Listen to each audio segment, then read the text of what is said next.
Taylor. And the Moo take a 1-0 lead in the top of the first on Taylor's third home run of the year. Live on Big Dog 1340 AM and 98.9 FM and FremontMoo.com. Callahan hits it to deep right, way back. Olive is going to watch it go to tie the game. Austin Callahan delivers the third Moo solo home run of the evening, and it's a brand new ball game at 3 apiece. His 1-2 pitch. Young swings and misses for strike 3, and the Fremont Moo are the 2020 Expedition League champion. Now let's head to the ballpark.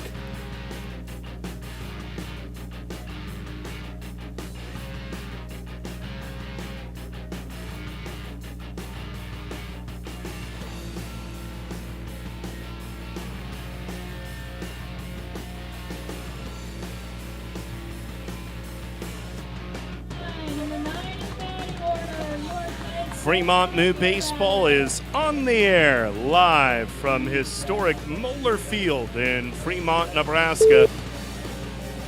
It is the Hastings Sodbusters at 8-20 against the 18-11 Fremont Moo.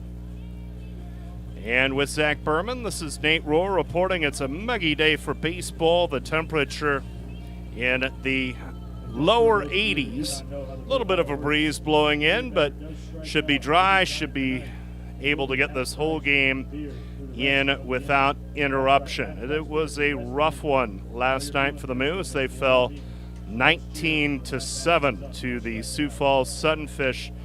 The Moo trailed at one point by a count of 15-0. They were able to cut it in half, but from there,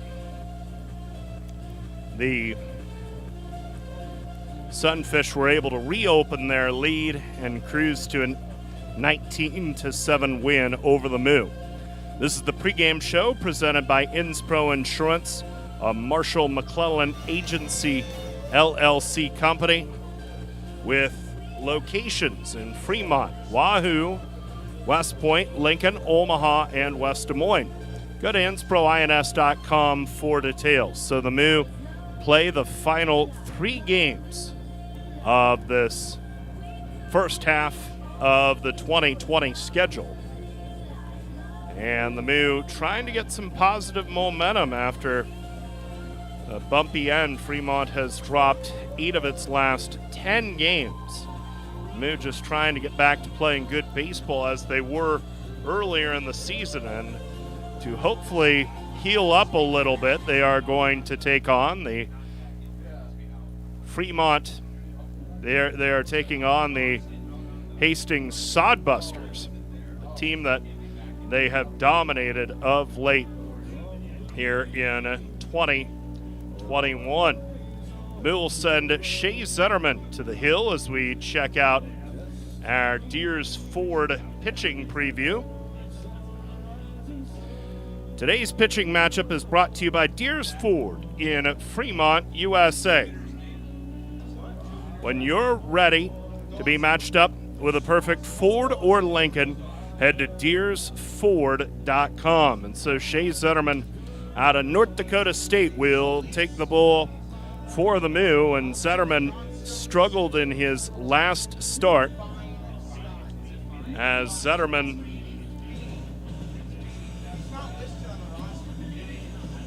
right-hander threw well against Hastings on June the 16th. Went 5 innings, gave up 2 hits, no runs, walked 1, and struck out 5 in a 9-1 victory for the Moo. That was kind of the last game before this bad 10-game stretch. Zetterman has struggled of late, though, for the Moo.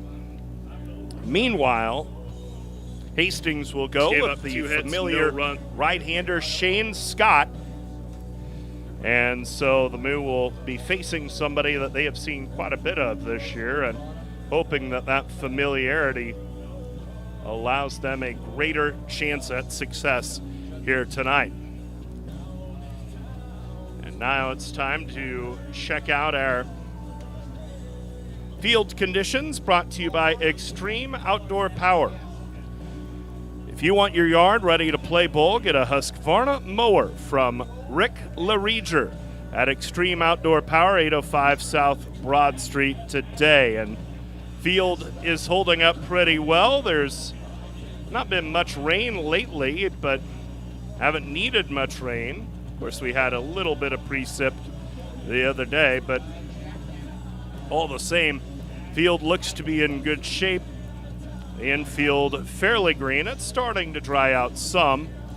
The outfield also a little drier than it was before. So we're getting set for the Moo against the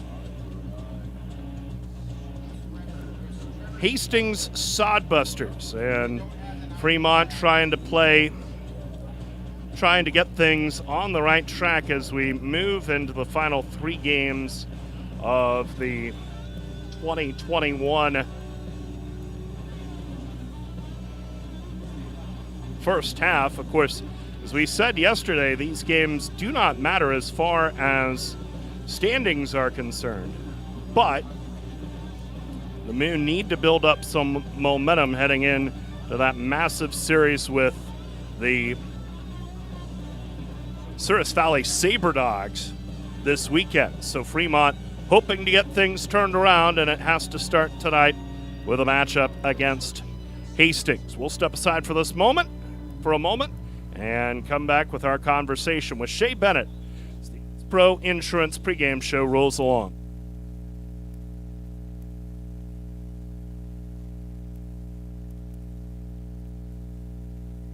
Christensen Lumber. Now that's what a solid piece of wood sounds like. Look just past that left field wall at Moeller Field, you'll see Christensen Lumber, a solid lumber company for nearly a century. And there goes another ball into the lumber yard. Professional builders know Christensen Lumber is their home run hitter for quality materials. More contractors and woodworkers will tell you Christensen Lumber is the best choice to find quality cuts of lumber. Since 1923, Christensen Lumber. It's where the pros go. 714 South Main, just past the left field wall at Moeller Field. Wow, great space, nice and clean, decent square footage, a lot of potential. When do we move in? You know this is for storage, right? It's not a man cave. Oh. With storage units this nice, no wonder it feels like home. Morningside Storage is a full-service facility including indoor and outdoor, 5x10, 10x10, 10x20s, and plenty of outdoor storage for campers, boats, and RVs. They're safe and secure with reasonable rates. Morningside Storage, just west of Luther and Morningside. Call 402-317-9261 now.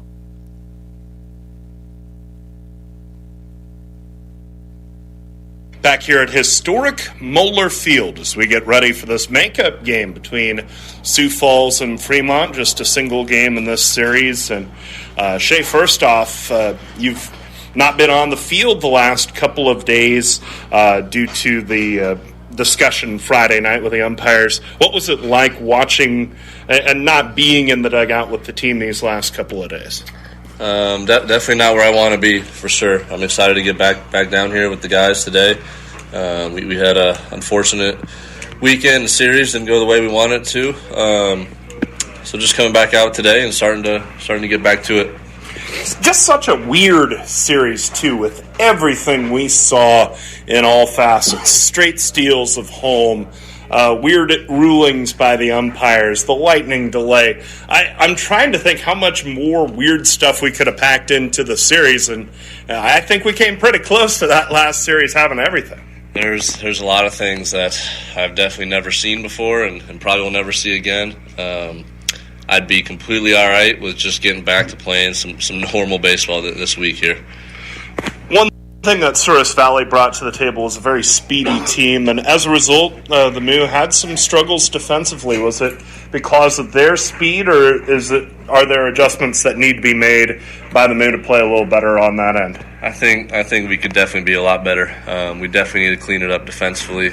A lot of the stuff is just throws, so just getting our feet moving in a better direction to make a strong, accurate throw. And I think we just got to do a better job of just mentally being more locked in pitch to pitch. I think for a few times, a few pitches or a few ABs or innings, whatever it may be, I think we kind of took a little off. And in this game, when you're facing good competition, you don't have that luxury to take a pitch off.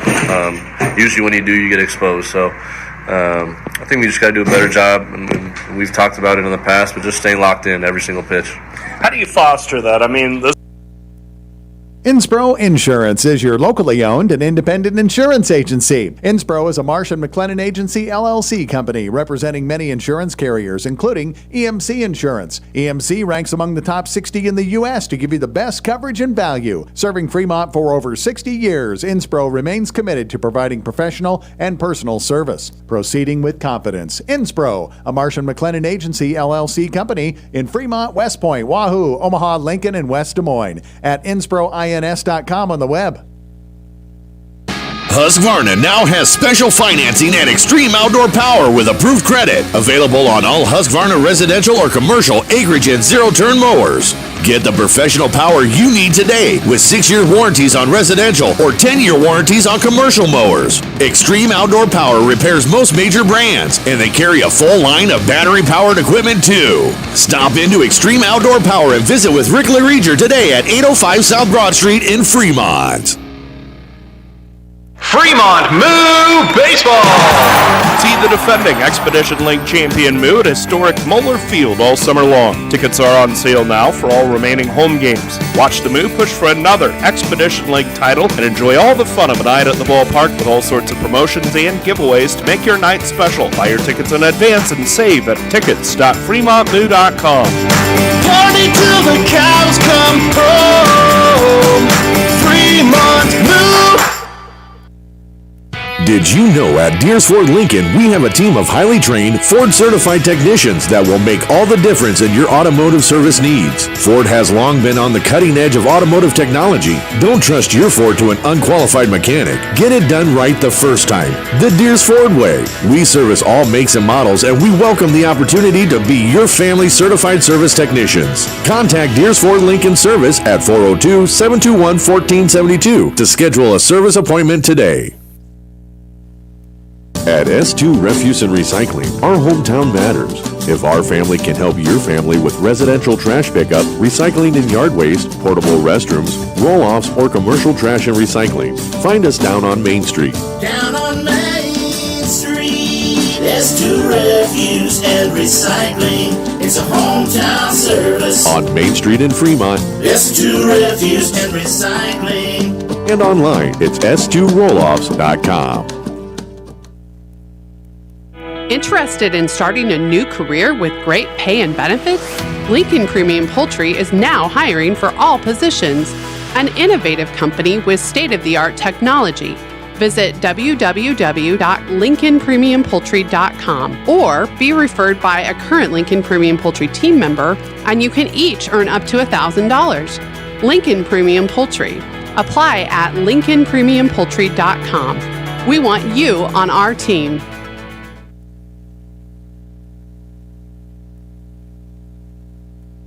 Just like the Fremont Moo rolling through the Expedition League, Bassett Truck and Trailer keeps your trucks and trailers rolling. From full truck and trailer repair to overhauls and towing, Bassett Truck and Trailer Repair is your truck and trailer repair experts. They also offer 3-axle truck alignments, roadside assistance, free estimates, and Department of Transportation inspections. Bassett has been in business since 2014. They have ASE certified technicians and quick turnaround on services. Call 402-909-3902 for all your truck and trailer repair needs. Your home away from home is Baymont Inn & Suites in Fremont, 2700 North Dyers Parkway in Fremont, just off of U.S. Route 275 and Route 30. Baymont offers free Wi-Fi, a 24/7 diner, and fitness center. Rest in clean, comfortable rooms before you come out to Moeller Field for a Fremont Moo game, or whatever brings you to Fremont. Ask for the Fremont Moo Friends and Family rate and stay at Baymont Inn for just $55 a night. Your radio home for the Fremont Moo is Big Dog 98.9 FM and 1340 AM. Not only is Big Dog your home for the Moo this year, but keep it tuned to 98.9 FM and 1340 AM for the best in news, sports, and entertainment. Big Dog is your home for local high school and college sports coverage, including Midland University's Warriors football. Plus, tune in all day long to Big Dog 98.9 FM and 1340 AM for the best in country music. So keep it tuned all day to Big Dog for the Fremont Moo and more. Now that's what a solid piece of wood sounds like. Look just past that left field wall at Moeller Field, you'll see Christensen Lumber, a solid lumber company for nearly a century. And there goes another ball into the lumber yard. Professional builders know Christensen Lumber is their home run hitter for quality materials. More contractors and woodworkers will tell you Christensen Lumber is the best choice to find quality cuts of lumber. Since 1923, Christensen Lumber. It's where the pros go. 714 South Main, just past the left field wall at Moeller Field.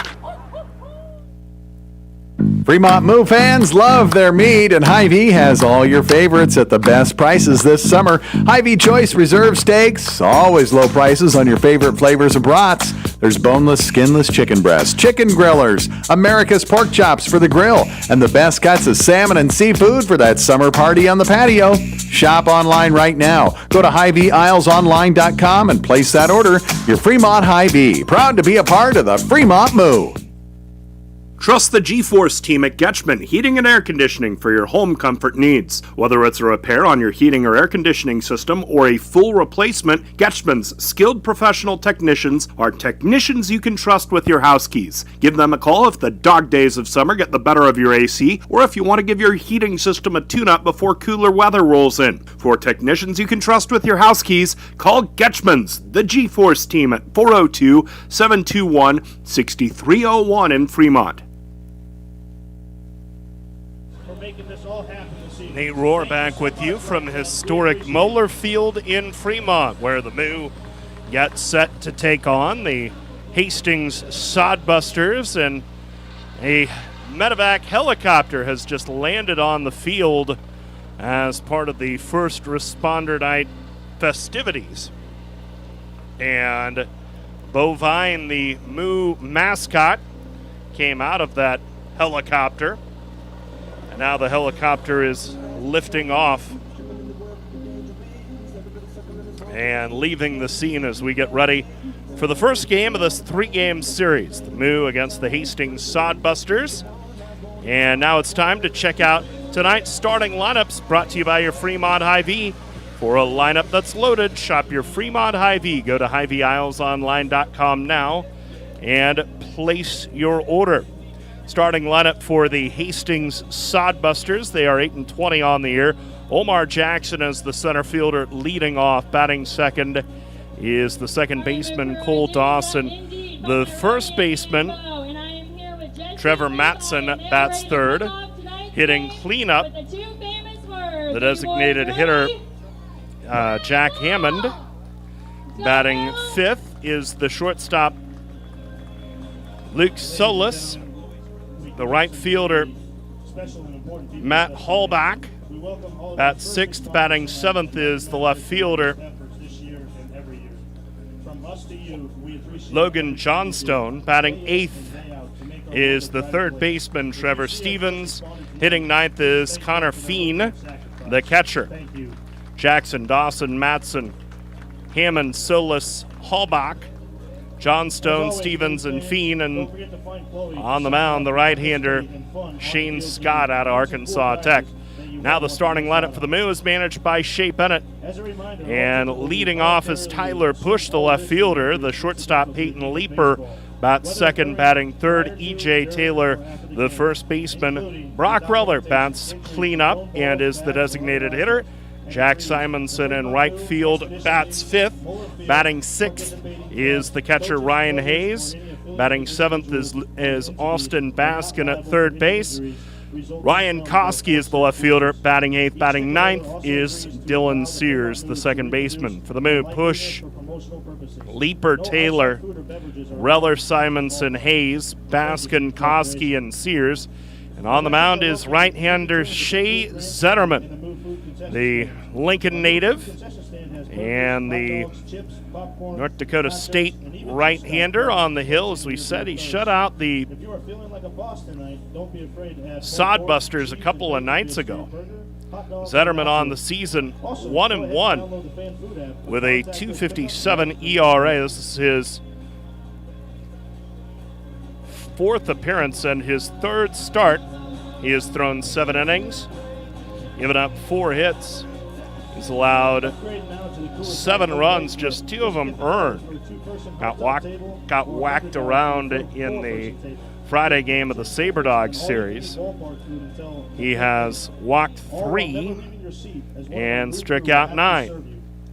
Defense around him, Koski in left, push in center, Simonson in right, Baskin at third, Leaper at short, Sears at second, Taylor at first, and Hayes catching Zetterman. It's now time for our first pitch, brought to you by La Hacienda, serving up Fremont's favorite authentic Mexican cuisine.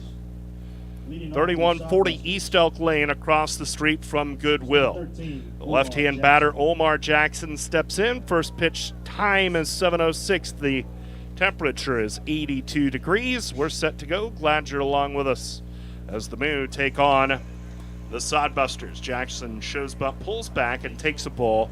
1-0 the count. Wow, I just watched a cow fly. How about that? 1-0 the count to Omar Jackson, a left-hand batter. Now the wind, Zetterman with a 1-ball pitch. Jackson shows bunt, lays it down foul to the right of the plate. The count is even at 1-1 to Omar Jackson. Fremont clad in the purple caps with the cow head on the front. The orange jerseys with the purple number front and back and the cow head on the front left. The white pants, purple and orange trim, purple socks, and the black and white shoes. 1-1 the count. The pitch to Jackson.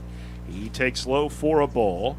Count is 2-1 to Omar Jackson, who is hitting 196 this year with no home runs and 3 RBI. Now the 2-1 pitch. Jackson takes a fastball outside corner. Strike 2. Count is 2-2 to Jackson. There's a reason Jackson is showing bunt. Of course, we've talked so many times about this. Hastings team, they're built on speed. He has 13 stolen bases. As he lines this one to right center field, going back is Simonson and push, and they'll have to play it off of the wall. Jackson on his way to second and hanging on there with a leadoff double and an inauspicious start to this one for the Moo. Lead double to right center field for Omar Jackson. Number 4, Cole Dawson. Well, like I was saying, Jackson, 13 stolen bases to 1 caught stealing. Not a guy you want on the base paths to start the game. He can definitely turn an innocent outing into a nightmare. Cole Dawson, the batter, right-hand hitter. The set. The first pitch from Zetterman. Here it is. It is taken just a bit low, a fastball over the outside corner. Ball 1. 1-0 the count. We told you what the Moo are wearing. Hastings in the base green caps with the white front panel and the yellow bill, the gray pants, gray jerseys with the green script. Hastings on the front. Green number front and back, green and gold trim, green socks, and black shoes. Dawson swings this one, grounds it to short, takes a bad hop on Leaper, skipped up and hit him on the arm, and Dawson will be safe at first. It was a fairly routine ground ball right at Dawson. He had set up to catch it. And that ball, rather than ending up about belt high, skipped up to his left bicep. So Dawson's safe. And the batter is Cole Matson, right-hand batter. Trevor Matson, the batter, pardon me. Now the right-hander Zetterman. Set at the belt, 2 on, none out. Brings it home. First pitch curves over the inside corner. Called a strike to Trevor Matson, and the count is 0-1. We've talked so many times, especially considering Hastings more or less serves as a sibling for the Moo. Sodbusters have hit 2 home runs this year. Matson has 1 of them. The Sodbuster team does not hit for much power as Matson takes a fastball low. Ball 1, 1-1 the count. 304 average from Matson with a home run and 19 RBI. Right-hand batter against the righty Zetterman. 2 on, none out.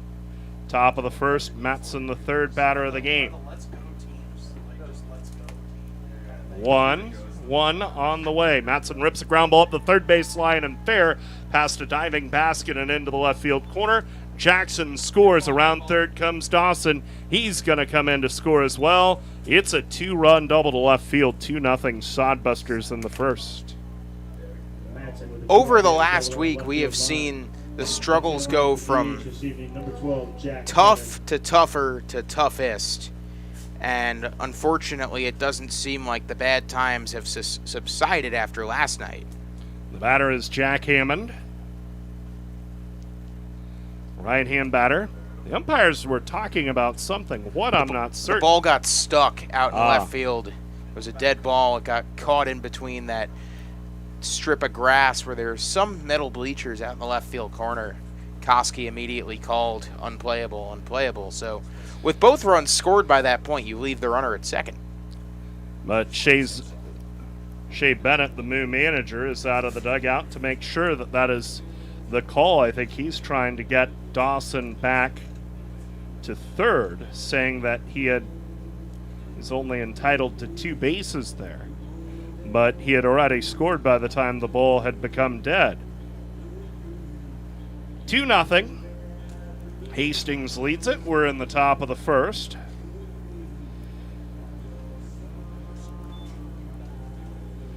Now the 2 umpires are talking about it.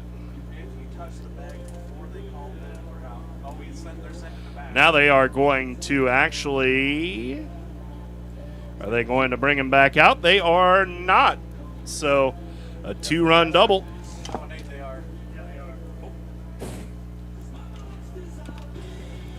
No, they are going to bring Dawson back out of the dugout.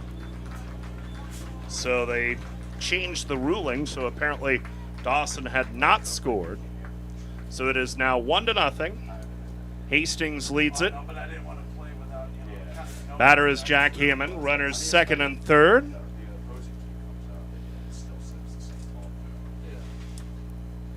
Now the batter is Jack Hammond, and the first pitch fouled off, strike 1, 0-1.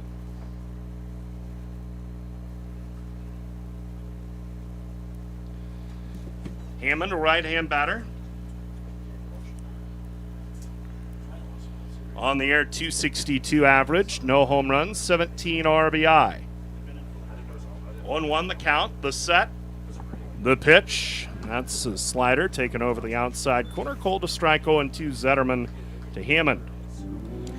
For that scoring play to go from 2 runs to 1 run, you feel like you have to take advantage of that. As rough as it has been for the Moo, they have also been unlucky a numerous amount of times. So you got to run with it. Tough when you've got both against you. The 0-2 is in the dirt for a ball, and the count is now 1-2 to Hammond. Just underway at Moeller, top of the first inning, 1-0. Hastings leads, an RBI double to left by Matson. Dawson is at third. Matson at second, nobody out, 1-2 to Jack Hammond. The right-hander Zetterman peers in. The Mohawk pouring out the back of his hat, the 1-2 pitch. Hammond grounds towards short. The run will score. The ground ball gobbled up by Leeper, and his throw to first in time for the second out. And it is now 2-0 Hastings in the top of the first, and on the play, Dawson comes in to score. Matson stays at second. So as we get into the latter half of the Sodbusters lineup, which we have seen so many times, Luke Solis is not a name that we have called yet this year. Neither are the 2 guys behind him. 5, 6, and 7, all new to this Hastings-Fremont matchup. Left-hand batter Solis at the plate. First pitch to him is taken for a ball, 1-0 the count.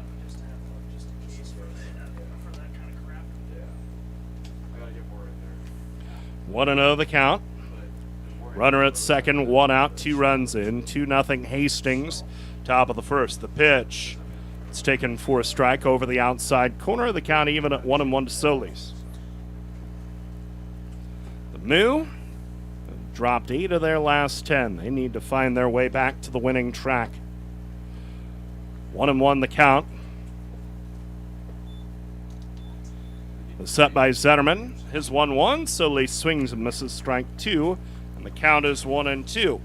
Now, Solis is not listed on the Sodbusters roster, but I'm reading off of his Hastings Tribune profile. He is a Chino Hills, California native, and he is slated to go to UC San Diego.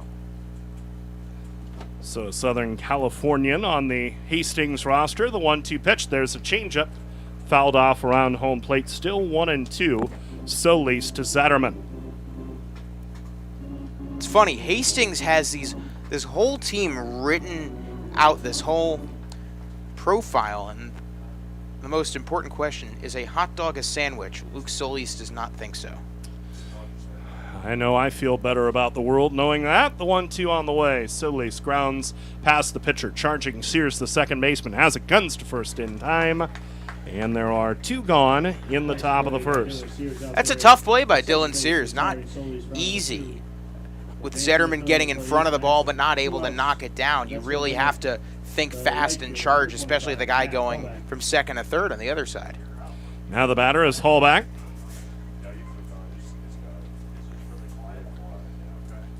Well, that's another one whose name we haven't called yet. No, they've added a couple of pieces. First one on the way, Hallback swings, grounds to third, over to his left is Baskin. He has it and throws in time. The inning's over, but Hastings gets on the board with 2 runs on 2 hits. Make it 2 runs on 3 hits. No errors, 1 left on. We go to the bottom of the first inning with a score, Hastings 2 and Fremont nothing.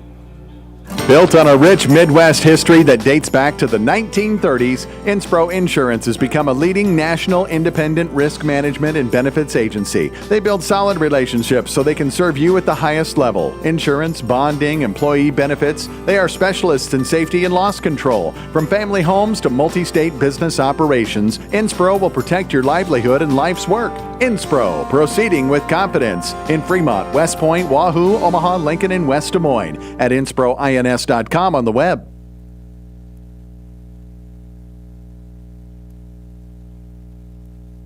La Hacienda Mexican Restaurant, your favorite family-owned restaurant, is offering their family special. Right now, feed the whole family with 12 tacos, rice, beans, chips, and salsa for only $25. Thursday, get $2 off house pitchers of margaritas on the rocks. The family special isn't only for game days. Get it anytime. La Hacienda, 3140 Elk Lane, across the street from Goodwill. Call in your Feed the Family special order ahead at 721-9909 or order online at lahaciendafremont.com. Then head home and enjoy.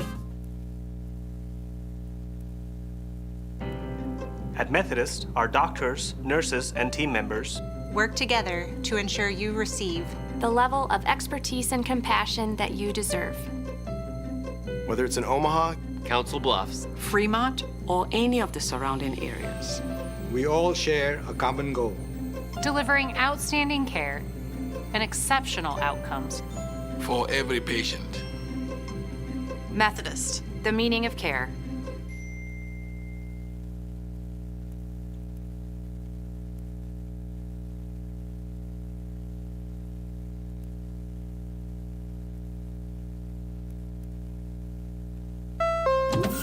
Greetings, human neighbor. Hi, Marlex.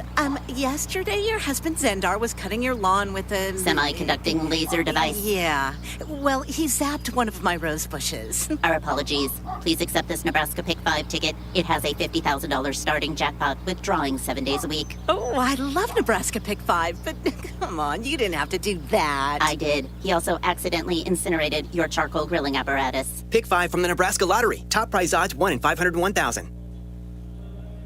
Ready to go in the bottom of the first inning. 2-0 Hastings leads the Moo, and Shane Scott, the right-hander, deals to Tyler Push, who grounds a foul toward the screen, strike 1. Scott makes his 5th start. He has a record of 0-4, a .647 ERA. He's thrown 23 2/3 innings, walked 4, struck out 28. 0-1 the count to Push. The pitch. Push swings and serves that one into right center field, down for a hit. Leadoff single for Tyler Push, and the Moo have the leadoff man on in the bottom of the first inning. That's a swing of a guy that knows the pitcher he's facing. Push was coming into this season batting 286 against Scott, but obviously that continues to go up. We have seen Scott numerous times this year. Runner at first, nobody out. The batter is Peyton Leeper. Switch hitter up there, left-handed against the righty Scott.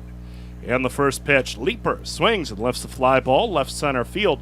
Johnstone over to his left, and in the alley he makes the catch for the first out at the bottom of the first inning. 1 on, 1 out. We're in the bottom of the second, 2-0 Hastings. Now, Scott has faced the Moo 3 times this season. ZJ Taylor comes up. He's gone 5 innings minimum in all 3 appearances, but he's given up 3 runs minimum in each of them. He gave up 7 in his most recent appearance against the Moo. 1 on, 1 out. The batter is EJ Taylor. Powerful right-hand hitter. Scott, the right-hander. Set. Delivers the first. Started to deliver the first one and then ceased his delivery. That is going to be a balk moving push along to second. That's just about as textbook as a balk as you could get. Didn't even try and hide it. So runner in scoring position with 1 out. 2-0 Hastings. We're in the bottom of the first. Batter is Taylor. The set by the right-hander Scott. And the first pitch to EJ. He swings and misses on a changeup up in the zone. Strike 1. So a big spot here for Taylor to try and at least pull the Moo to within 1. Well, EJ has never gotten a hit off of Scott, not this season. 0-1 the count. The set by Scott. He delivers. It's a slider taken in the dirt for a ball. It skipped away from the catcher Fiend, but not far enough for push to try and move up to third. Now the count is 1-1. Well, despite the struggles that the team has had as a whole, EJ Taylor as an individual has been quite good. I mean, 410, that's in the top quadrant of batting averages in the entire league. 1-1 the count. The set, the pitch. Taylor takes a slider outside. Now 2-1. Push at second. He led off the inning with a single. 1 out. We're in the bottom of the first. 2-0. The Sodbusters lead it. RBI double by Matson, then a RBI ground out by Hammond. Push at first. 1 out. The set. Scott with a 2-1. Runner goes. Pitch is swung on and missed by Taylor for strike 2. The throw to third is high. It's off the glove of Stevens, the third baseman. So in comes Push and the Moo. Have cut it to 2-1 Hastings in the bottom of the first. I feel like a broken record for saying this, but after the way the last few games have gone, it feels good to say that Hastings' catchers, whether it's been McGuigan, McClure, or Feeney now, they have struggled against the Moo on the base paths all season long, and that trend is just continuing. Now the count at 2-2 to EJ. The wind by Scott is 2-2. Taylor badly fooled on a changeup, swings and misses for strike 3, and now there are 2 out in the bottom of the first inning with the Sodbusters leading the Moo 2-1. Here is Brock Reller, powerful left-hand batter. Reller! Outfield playing him to pull. We had a helicopter land in center field as part of our first Responders Day recognition. First one on the way to Reller, a slider down and in, ball 1. And those helicopters tore loose from the fence, the windscreen around center field, so it almost looks like there's a berm out in right center. 1-ball pitch high and away to Reller, 2-0. They might be very careful with Brock with 2 outs and nobody on as Hastings protects their 2-1 lead. You're telling me Towles Hill doesn't exist in Fremont as well? Not yet. And the 2-0 is fouled straight back by Reller. Pretty hittable pitch there, so maybe they're not being as careful as I thought. 2-1.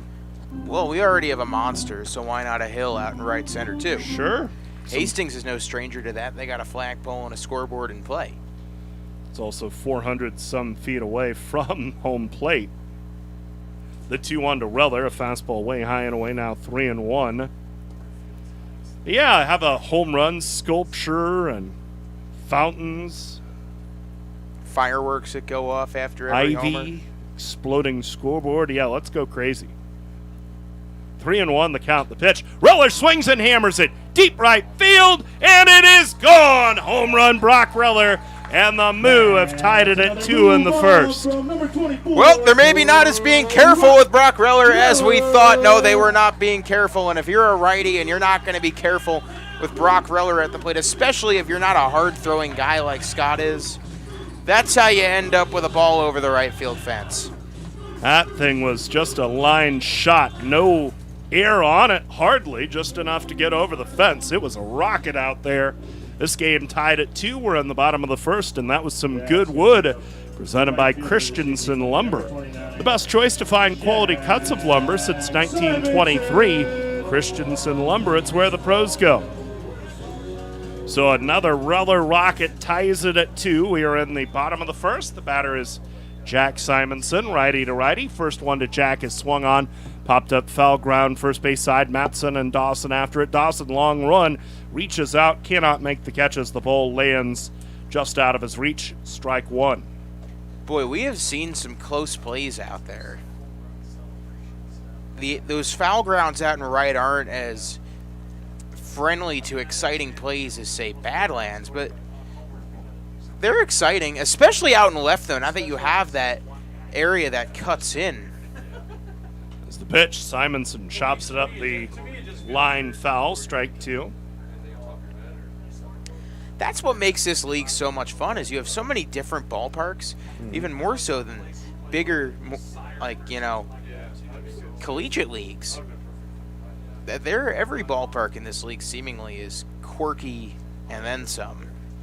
2 strikes the count. Simonson takes a slider low and away for a ball. Now 1-2 to Jack. We're in the bottom of the first inning. Fremont 2, Hastings 2. Glad you're along with us on FremontMoo.com, the YouTube channel, or Big Dog 98.9 and 1340. Now the 1-2, it's in the dirt. Taken by Simonson. Ball 2, 2-2 the count. I mean, Hastings has the most astronomical dimensions you'll see. Mm-hmm. Some of these ballparks out west, Butte has a view of the mountains behind dead center. How about that? Base is empty, 2 outs, the 2-2 to Simonson. He started to go. They appeal to first. They rule that he held up in time on the slider, and now the count is full at 3-2. Boy, it looked like Simonson went too far, but it's ruled that he checked in time, and the Moo will happily accept that ruling. Count full, 3-2 with 2 outs. Well, I'm sure you heard me go, ooh, so you can probably assume where I thought that call was going. Full count, 2 outs, pitch to Jackie. Swings and lines that one into right center field, down for a hit. And the new life pays off for Simonson as the ball kicked out there by the right fielder. Simonson on his way to second. The throw is not in time, so Simonson safe at second. Likely to be a single plus an error as the right fielder kicked it, allowing Jack to hustle to second. What were the Moo doing when they were on that tear early in the season? When they would get breaks, they would take advantage of them. Mm-hmm. You get the fair call on the 2-2 pitch. You get a hit in the next pitch. Right fielder drops it, you go to second, you get in safe. That's what the Moo need to do. They need to take advantage of the opportunities both the umps and the other team gives them. Batter is Ryan Hayes, and he takes the first pitch belt high.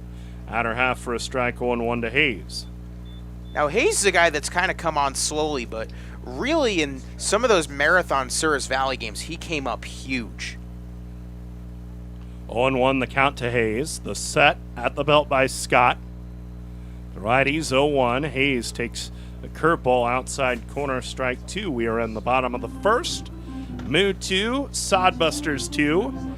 Go ahead run at second with Simonson. In this stretch where Fremont has lost 8 out of 10, the offense has not been the problem. The set. Scott brings home the 0-2, and it's in the dirt. It gets away from the catcher, Feeney, and on to third goes Simonson. It'll be a wild pitch to move him up. Now runner is at third with 2 outs. But the Moo have been averaging a little over 7 runs a game. They're hitting better than 300 as a team over that stretch. They've just not caught the ball terribly well, nor pitched it well. 1-2 the count. The set. Scott delivers. It's a fastball up and in, now 2-2 to Hayes. All the same, you want this offense to keep rolling, and of course putting 2 runs on the board after Hastings scored 2 in the top of the first helps. Tied at 2, bottom of the first at historic Moeller Field. 2-2 to Hayes. Scott set and delivers. And it's inside to Hayes. Ball 3. Count is full 3-2. Of course, we all know what Jack Simonson, who's standing on third, is capable of. He's had a slow start to the season. Since the bamboo bat incident, he's gotten on base 4 times, which is about even with what he had done in the 2 weeks prior. So you're saying the bamboo bat didn't have anything to do with it. As the pitch to Hayes, it's upstairs. He checked his swing. The ruling is he checked in time, and it's a walk for Hayes. No, I just rather believe that it changed up the juju. Yeah, that could be it too. Third baseman, number 32, Austin Baskin. He got fired up coming out of that game, and since then he seemed like a different hitter at the plate. Yeah, if there were any doubt about his focus or mindset, he's erased it lately. Runners at the corners with 2 outs, the batter Austin Baskin. Game tied at 2. Bottom of the first, the set by the right-hander Scott. He delivers the first one. Baskin grounds it towards second. Dawson to his right has it, flips to Solis covering second to force out Hayes in the inning. But Fremont gets it back to even as the Moose scores 2 runs on 3 hits, aided by 2 errors. And there was 1 runner left on base, and we go to the top of the second inning with a score: Hastings 2, Fremont 2. Navigator Motor Coaches can take care of all of your traveling needs. From church groups to touring professionals, as well as professional sports groups, schools, and colleges, Navigator can take the stress out of driving your group to its destination.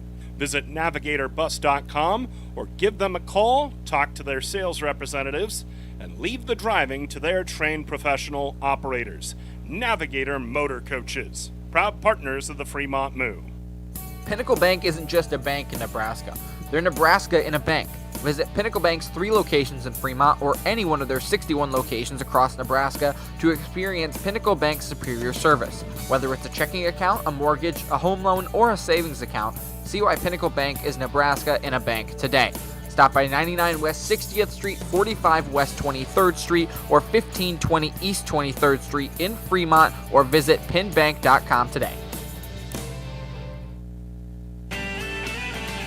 Whether for pregame or postgame, Fremont Moo fans fill up with fresh, never frozen chicken fingers at Raisin Cane's. Enjoy their delicious Texas toast, piping hot French fries, and of course their delicious, fresh, never frozen chicken fingers dipped in Cane's secret special dipping sauce before or after any Fremont Moo game. And stay cool with a fresh lemonade or an iced tea.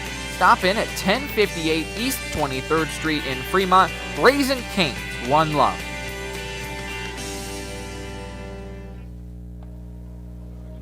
Getting ready for the top of the second inning. Game tied at 2, Fremont and Hastings. It'll be Johnstone, Stevens, and Feeney against Shea Zetterman, who had a bumpy start to that first inning, but then got 3 ground balls to get out of it. Batter is Logan Johnstone out of Los Gatos, California, and a Gonzaga University product, left-hand batter. The wind, Zetterman delivers the first one. Johnstone takes high, ball 1. Fremont losses in 8 of their last 10 games. A bad end to a first half that they came out dominating. The wind by the right-hander Zetterman. His pitch to Johnstone is a fastball over the outer half, taken low. Ball 2, 2-0. Johnstone teammates with Solis, or will be future teammates, should I say, UC San Diego. How about that? 2-ball pitch. Fastball taken inner half but low, now 3-0. So Johnstone will be leaving the Zags after this year. Gonzaga with great athletic year between the basketball team and the baseball team. Now the 3-0.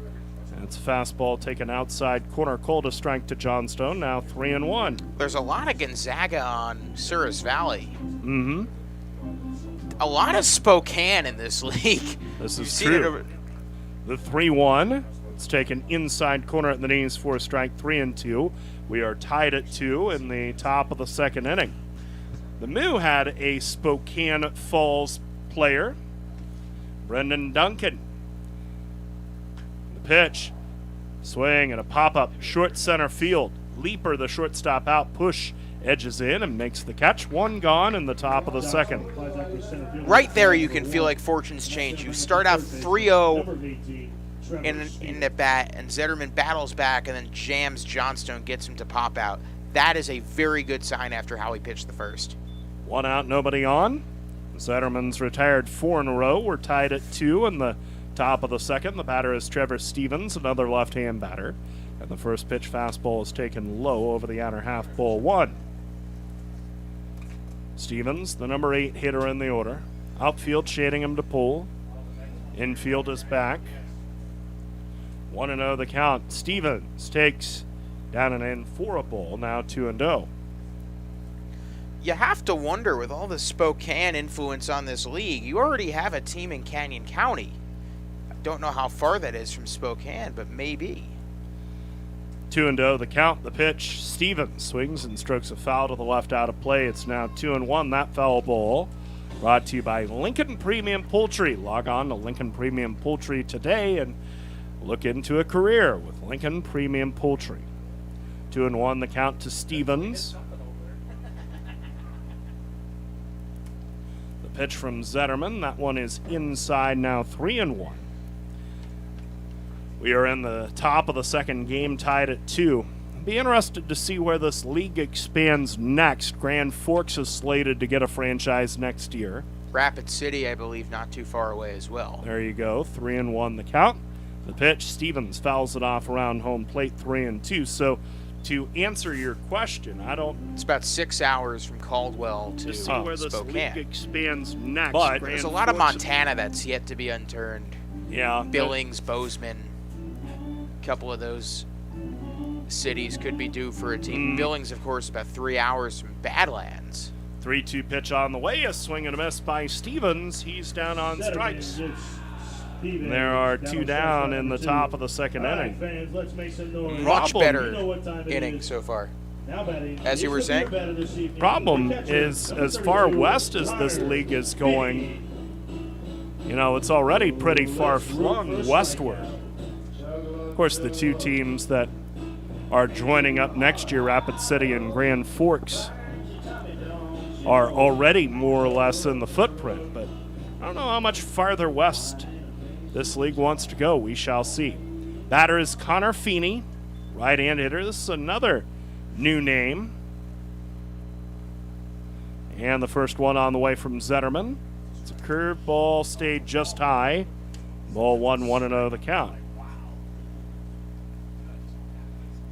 Outfield, maybe a step to the right. Game tied at 2, top of the second. The 1-ball pitch.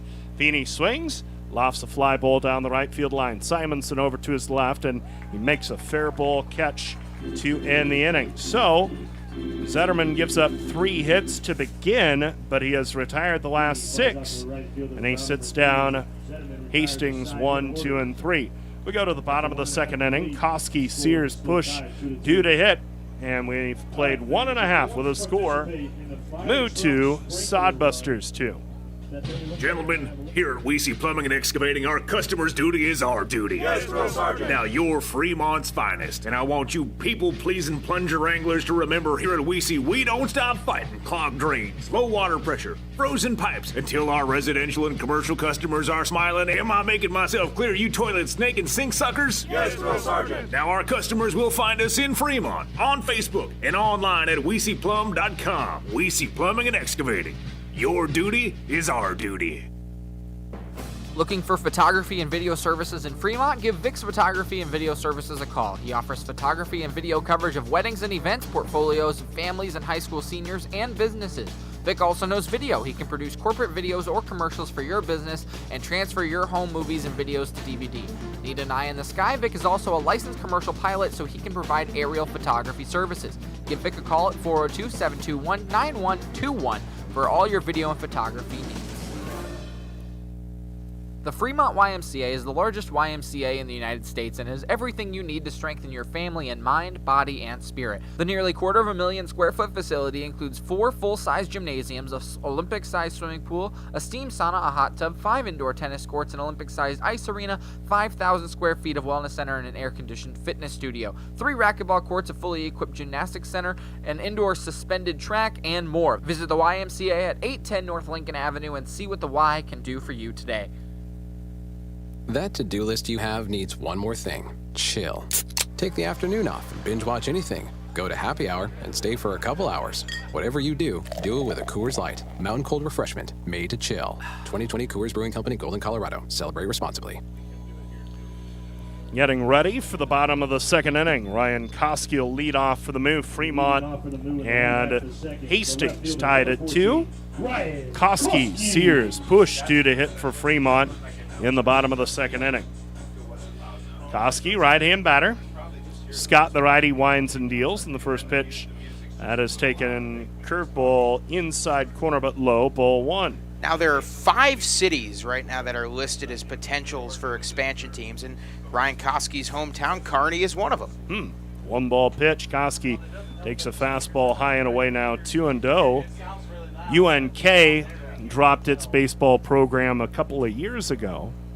Very similarly, North Dakota dropped baseball about 5 years ago, and the Whiskey Jacks are playing in UND's old yard. The 2-ball pitch fouled off around home plate, now 2-1. The 5 listed are Kearney, Gillette, Wyoming, Grand Forks, we obviously know that, Rapid City, we know that as well, and Williston, North Dakota is the last one on the list.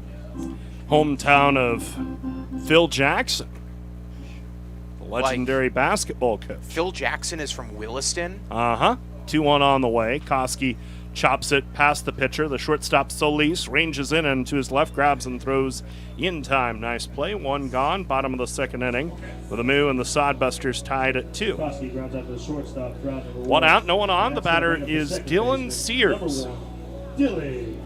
Yeah, Phil Jackson went to North Dakota, native of Williston, North Dakota, and then went on to greater fame and fortune, first as a backup for the world champion Knicks of the 70s, and then, of course, the NBA champion coaches. Sears swings at the first one, grounds towards second. Sliding to his right, Dawson has it.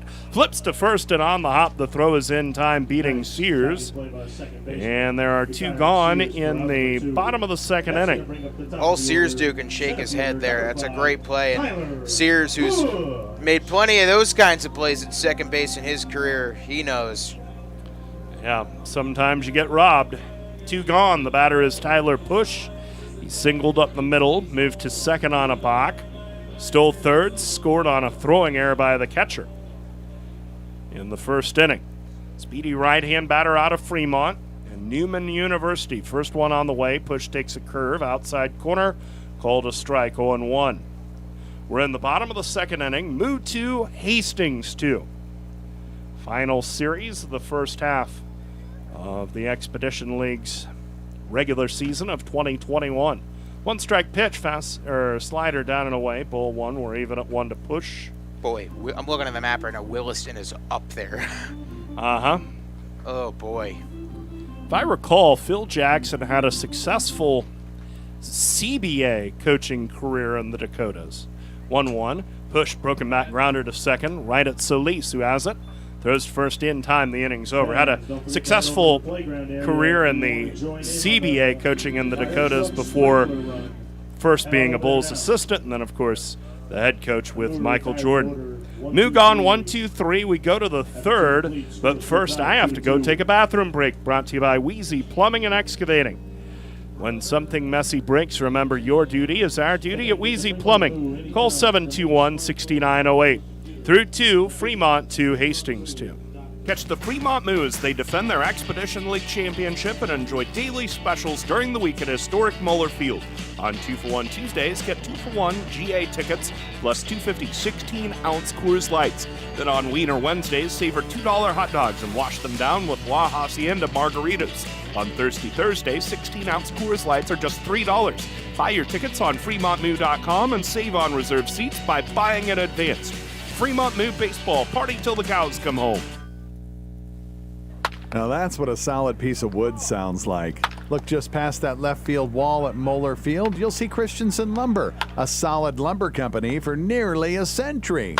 And there goes another ball into the lumber yard. Professional builders know Christensen Lumber is their home run hitter for quality materials. More contractors and woodworkers will tell you Christensen Lumber is the best choice to find quality cuts of lumber. Since 1923, Christensen Lumber. It's where the pros go. 714 South Main, just past the left field wall at Moeller Field.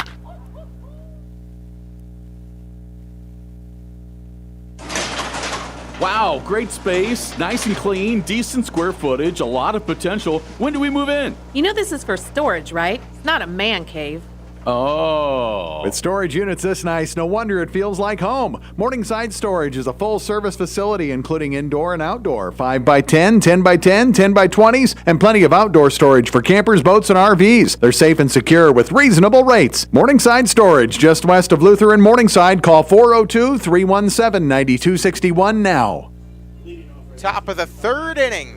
And a 2-2 fielder, ball number game 13, between Omar the Moo and their Jackson. in-state foes, the Hastings Sodbusters. I'm Zach Berman. Top of the lineup, Jackson, Dawson, and Matson in against Shea Zetterman. Righty to lefty, the first pitch to Omar Jackson inside for ball one. Jackson doubled and scored his first time up. He is batting 196, but not a guy you want on the base paths. He is fast. And we've brought this up so many times. Hastings is a team built on speed because you can't exactly build a team on power that has to play half their games in a stadium with 400 feet dimensions. That one swung on and missed by Jackson, the count 1-1.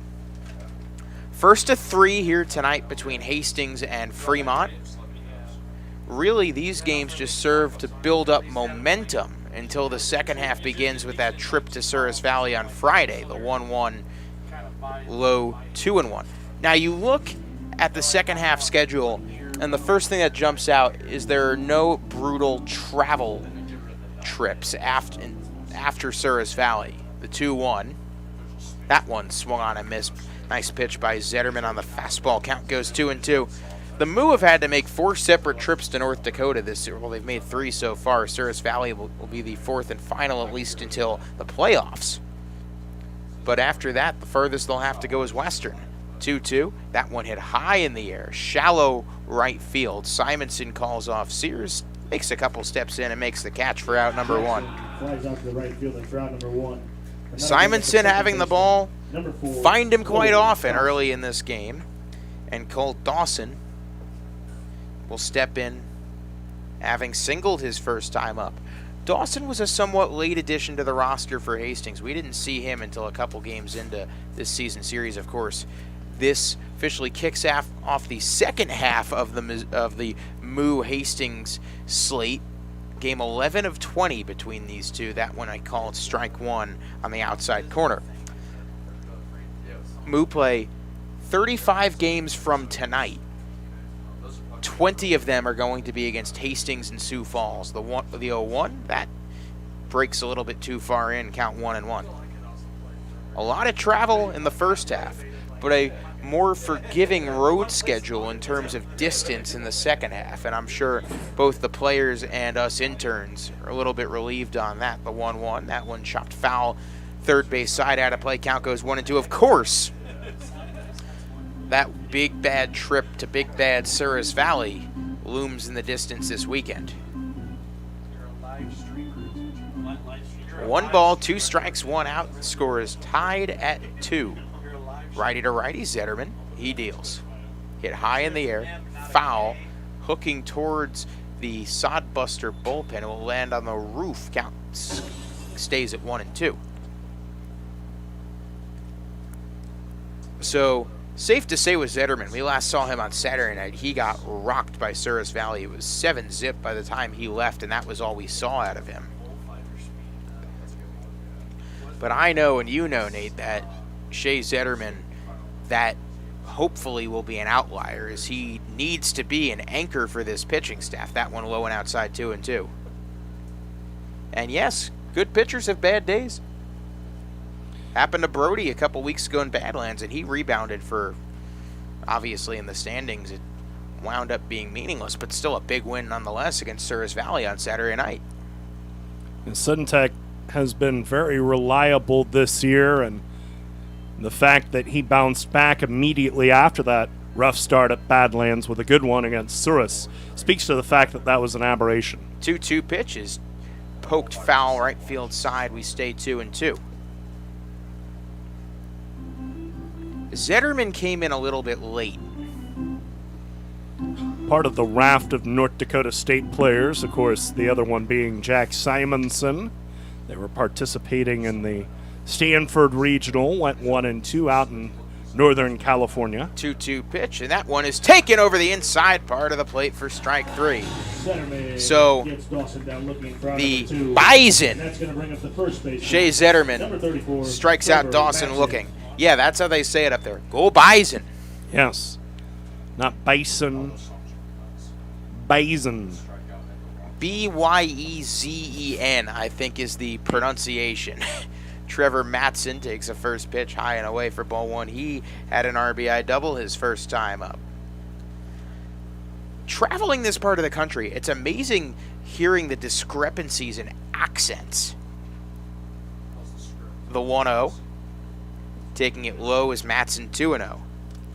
I've traveled around enough in my life where I used to have a bit of a Jersey twang. It only comes out when I get either very passionate or something, or I'm sitting at my TV yelling at the Giants. Appropriate.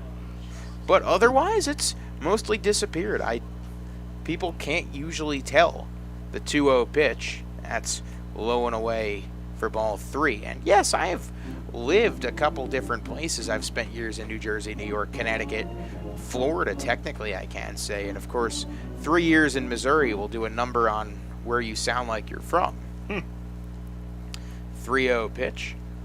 That's taken over the heart of the plate for a called strike 1. Nate, you do sound very Midwest. You drag out your W's in Wheat City. Sure.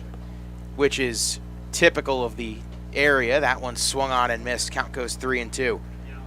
But I had not met that many people from Nebraska before coming out here, so I always find it interesting in terms of both accents and culture to see what differs. Full count payoff pitch, and that's taken over the heart of the plate. Called strike 3 to ring up Matson and retire the side. Zetterman, after a rough first, cruises through the next 2. And we stay 2-2 heading to the bottom of the third. Now that's what a solid piece of wood sounds like. Look just past that left field wall at Moeller Field, you'll see Christensen Lumber, a solid lumber company for nearly a century. And there goes another ball into the lumber yard. Professional builders know Christensen Lumber is their home run hitter for quality materials. More contractors and woodworkers will tell you Christensen Lumber is the best choice to find quality cuts of lumber. Since 1923, Christensen Lumber. It's where the pros go. 714 South Main, just past the left field wall at Moeller Field. Wow, great space, nice and clean, decent square footage, a lot of potential. When do we move in? You know this is for storage, right? It's not a man cave. Oh. With storage units this nice, no wonder it feels like home. Morningside Storage is a full-service facility including indoor and outdoor, 5x10, 10x10, 10x20s, and plenty of outdoor storage for campers, boats, and RVs. They're safe and secure with reasonable rates. Morningside Storage, just west of Luther and Morningside. Call 402-317-9261 now. Inspro Insurance is your locally owned and independent insurance agency. Inspro is a Marsh & McLennan Agency LLC company representing many insurance carriers, including EMC Insurance. EMC ranks among the top 60 in the U.S. to give you the best coverage and value. Serving Fremont for over 60 years, Inspro remains committed to providing professional and personal service. Proceeding with confidence. Inspro, a Marsh & McLennan Agency LLC company in Fremont, West Point, Wahoo, Omaha, Lincoln, and West Des Moines. At Inspro WINS.com on the web. Bottom of the third inning, a 2-2 game between the Sodbusters and Moo. Zach Berman, Nate Rohr on the mic for you tonight. First pitch from Scott outside, but called strike one on the human Swiss Army knife, Peyton Leeper. Leeper playing short in today's game. He bats switch from the left-hand side today, and he can pitch. He pitched last night and pitched quite well. He takes that one up and in for ball one. It's one of the few bright spots of last night. Position players ate the last 4 innings. 1-1, low and in. Count goes 2-1. There were bright spots last night. Yes, I know the score says otherwise. Morphew had a huge 3-run triple, which was nice to see in terms of guys getting hits with runners in scoring position. Koski had 2 defensive assists and 2 hits. And Leeper had a good game on the mound, the 2-1. Leeper swings and misses. Count goes 2-2. Leeper 11 for 41, 1 home run, 7 RBIs. He flew out his first time up. Has not faced Scott before tonight this year. 2-2 pitch. Scott deals, and Leeper chops it right to first baseman Matson, who will have the easiest out of his life. Grounds out to the first baseman for out number 1, and that's going to bring now the Moo first baseman, number 28. Your nightly murderer's row of Taylor, Reller, and Simonson. And yes, despite the struggles, it's truly amazing how many different guys can be featured in that 3-4-5 on a nightly basis. And you don't feel like there's much of a drop-off with any of them. No. Taylor struck out swinging his first time. He was badly fooled. First pitch to EJ, gets it real inside, almost hits him.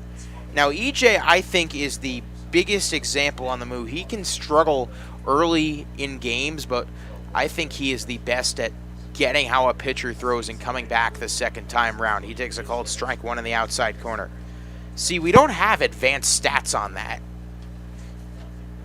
Unfortunately, Point Streak doesn't give us the how has this guy looked in his second at-bat against a pitcher. The 1-1, swing and a miss. Count goes 1-2. We're just grateful when Point Streak functions, which is pretty hit or miss, really. Of course. 1 ball, 2 strikes, 1 out in a game that has gone from fireworks show to pitcher's duel, the 1-2, and Taylor takes ball 2 on the outside part of the plate. Score updates brought to you by the Nebraska Lottery.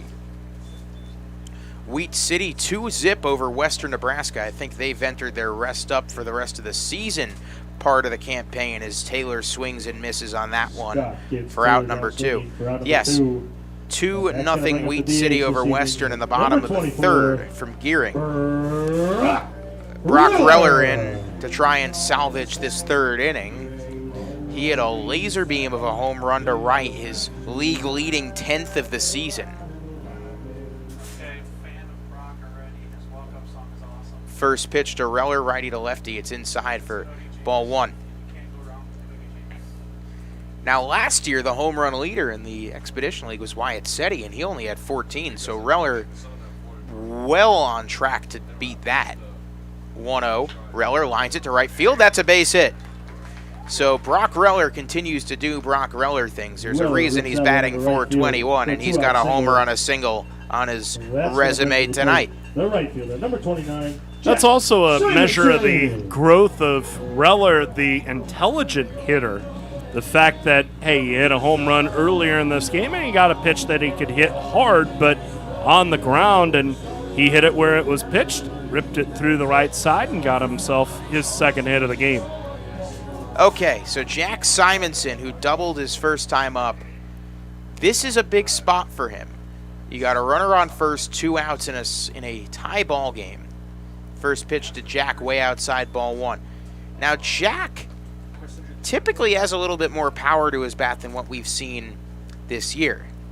Of course, as is par for the course in baseball, one swing can change an entire season. So all it takes is one pitch in the right spot, and Simonson could plant it over the fence. 1-0 to Simonson. He swings and chops it to short. Solis is just going to flip it over to Dawson in time to end the inning. That was not the one pitch. And after 3 innings of play, the Moo leave a runner on. We head to the 4th. It's a 2-2 ball game. Husqvarna now has special financing and extreme outdoor power with approved credit. Available on all Husqvarna residential or commercial acreage and zero-turn mowers. Get the professional power you need today with 6-year warranties on residential or 10-year warranties on commercial mowers. Extreme Outdoor Power repairs most major brands, and they carry a full line of battery-powered equipment too. Stop into Extreme Outdoor Power and visit with Rick LaReger today at 805 South Broad Street in Fremont. Fremont Moo Baseball! See the defending Expedition League champion Moo at historic Moeller Field all summer long. Tickets are on sale now for all remaining home games. Watch the Moo push for another Expedition League title and enjoy all the fun of a night at the ballpark with all sorts of promotions and giveaways to make your night special. Buy your tickets in advance and save at tickets.fremontmoo.com. Party till the cows come home. Fremont Moo! Did you know at Deers Ford Lincoln we have a team of highly trained Ford certified technicians that will make all the difference in your automotive service needs? Ford has long been on the cutting edge of automotive technology. Don't trust your Ford to an unqualified mechanic. Get it done right the first time. The Deers Ford way. We service all makes and models, and we welcome the opportunity to be your family certified service technicians. Contact Deers Ford Lincoln Service at 402-721-1472 to schedule a service appointment today. At S2 Refuse and Recycling, our hometown matters.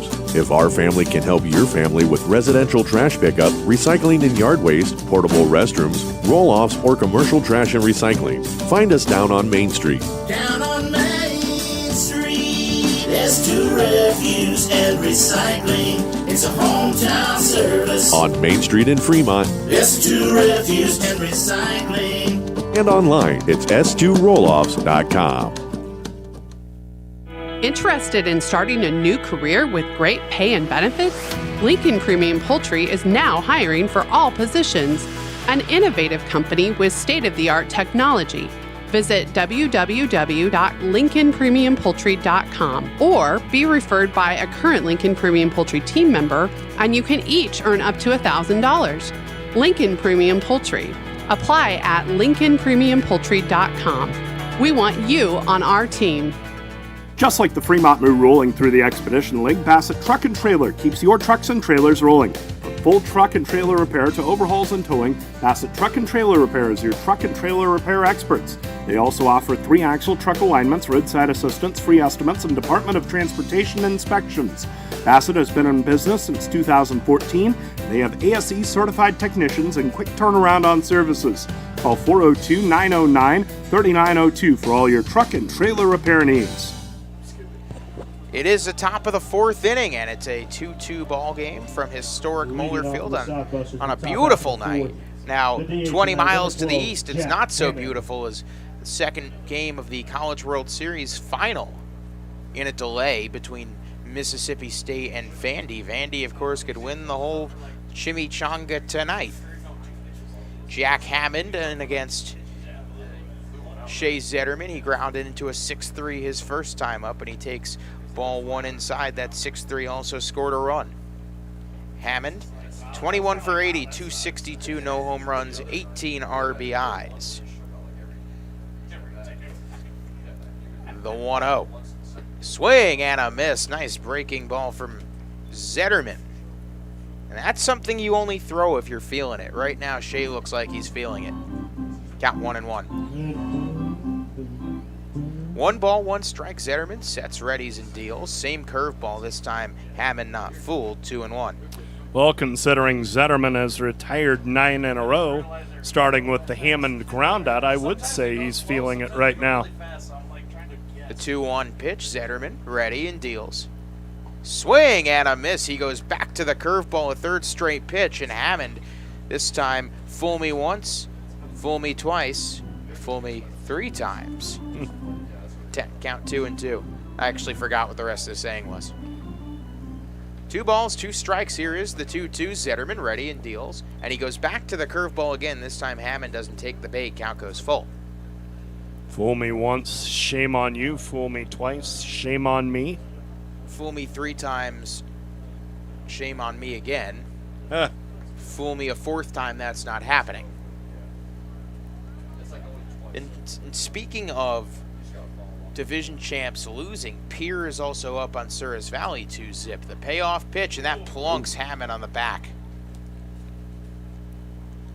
So a free base runner at first for Hastings. After the hit by pitch, that is going to bring and now up Luke Solis, who grounded into a 4-3 his first time up. Will try and not do that because that would likely result in a double play. And the broadcast coming to you on FremontMoo.com and Big Dog 98.9 FM, 1340 AM, KHUB, Fremont, Nebraska. First pitch, Zetterman. He deals. That one's hit on the ground, a leaper. He flips to Sears 1 on to first and 6-4-3. It's a double play. Solis grounds into the 6-4-3 double play. It wipes out the base runner, and just like that, 2 outs and no base runners for Matt Hallback. Well, you didn't quite call that one, but you were right in the neighborhood, and the result is exactly the same, a double play ball, and the Moo 1 out away from getting out of this inning. Nah, I said 4-3. I did not call that. Called the result. Yeah, that's what I'm saying. You were close. Zetterman deals to the righty Solis, first pitch. Was waiting for a delayed reaction there, but nothing. Count 1-0. We have seen this ump crew plenty of times.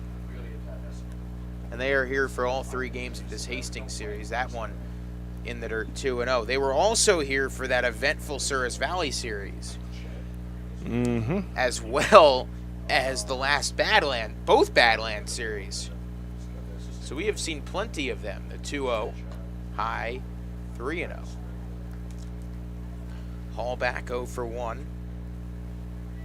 Before that, he was 1 for 1 in the season. Here comes the 3-0. Hallback takes, called strike 1 in the outside corner. So 3 balls, 1 strike, 2 outs. Zetterman looking to work a 1-2-3. Here comes a 3-1. That one's chopped foul. Count will go full. And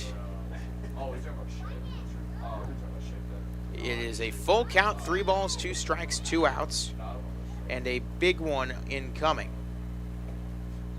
Full count, here's the payoff pitch, and that is ripped into center field. That's going to drop for a base hit. So Hallback starts his season 2 for 3, and he's got a single with 2 outs in the 4th. Snaps the, well, it doesn't quite snap the streak, I guess. This streak was already snapped, but still solid single back up the gut as it sliced toward right field. Good piece of hitting, but with 2 outs, nothing to worry about for the Moo.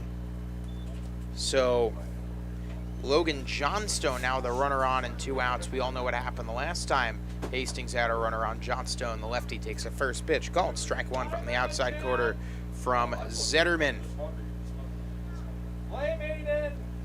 Runner off first is Hallback. Don't know how he runs. Of course, he is pretty new to this Sodbuster team, but he's got a lead off first. Righty to lefty, the 0-1. That gets inside, gets behind Hayes, and Hallback will go to second. He almost tries to take that turn for third, but nothing doing. Of course, with 2 outs, you can afford to give that base up. Count goes 1-1.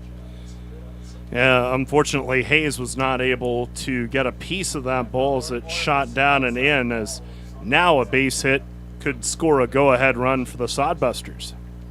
Johnstone has the advantage in the matchup. He is batting left-handed. Zetterman looking to get out of this inning scoreless. The 1-1 from Shea, runner off second. The pitch is swung on and missed. Johnstone waving at the outside fastball, and now Zetterman 1 strike away from getting out of the inning. 1 ball, 2 strikes, 2 outs. 2-2.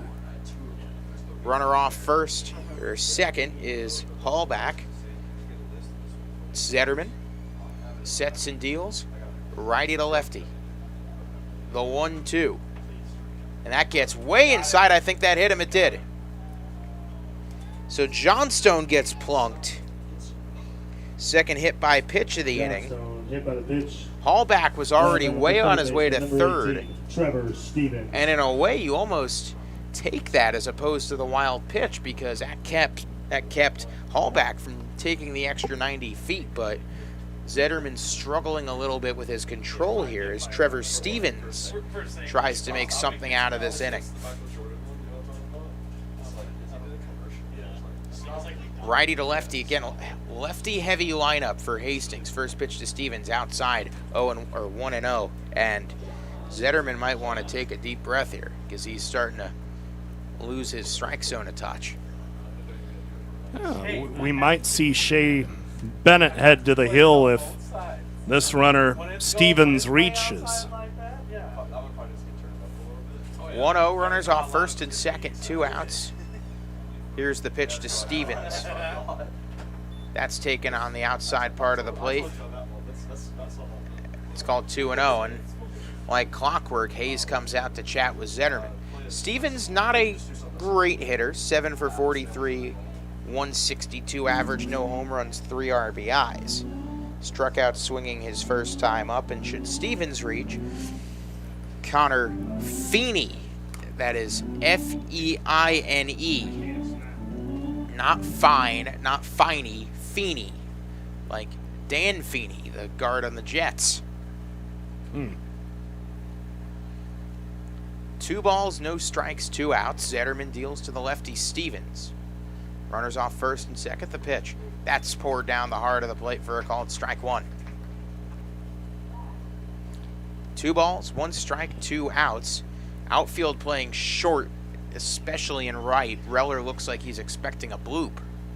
Infield playing deep except for Baskin aligned with the bag as Stevens steps out of the batter's box, now comes back in. Big pitch incoming here in the 4th. The 2-1.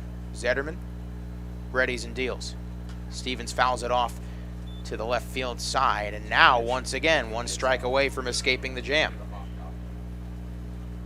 Zetterman's been at this precipice twice in this inning. He gave up the single to Hallback, and then he hit Johnstone.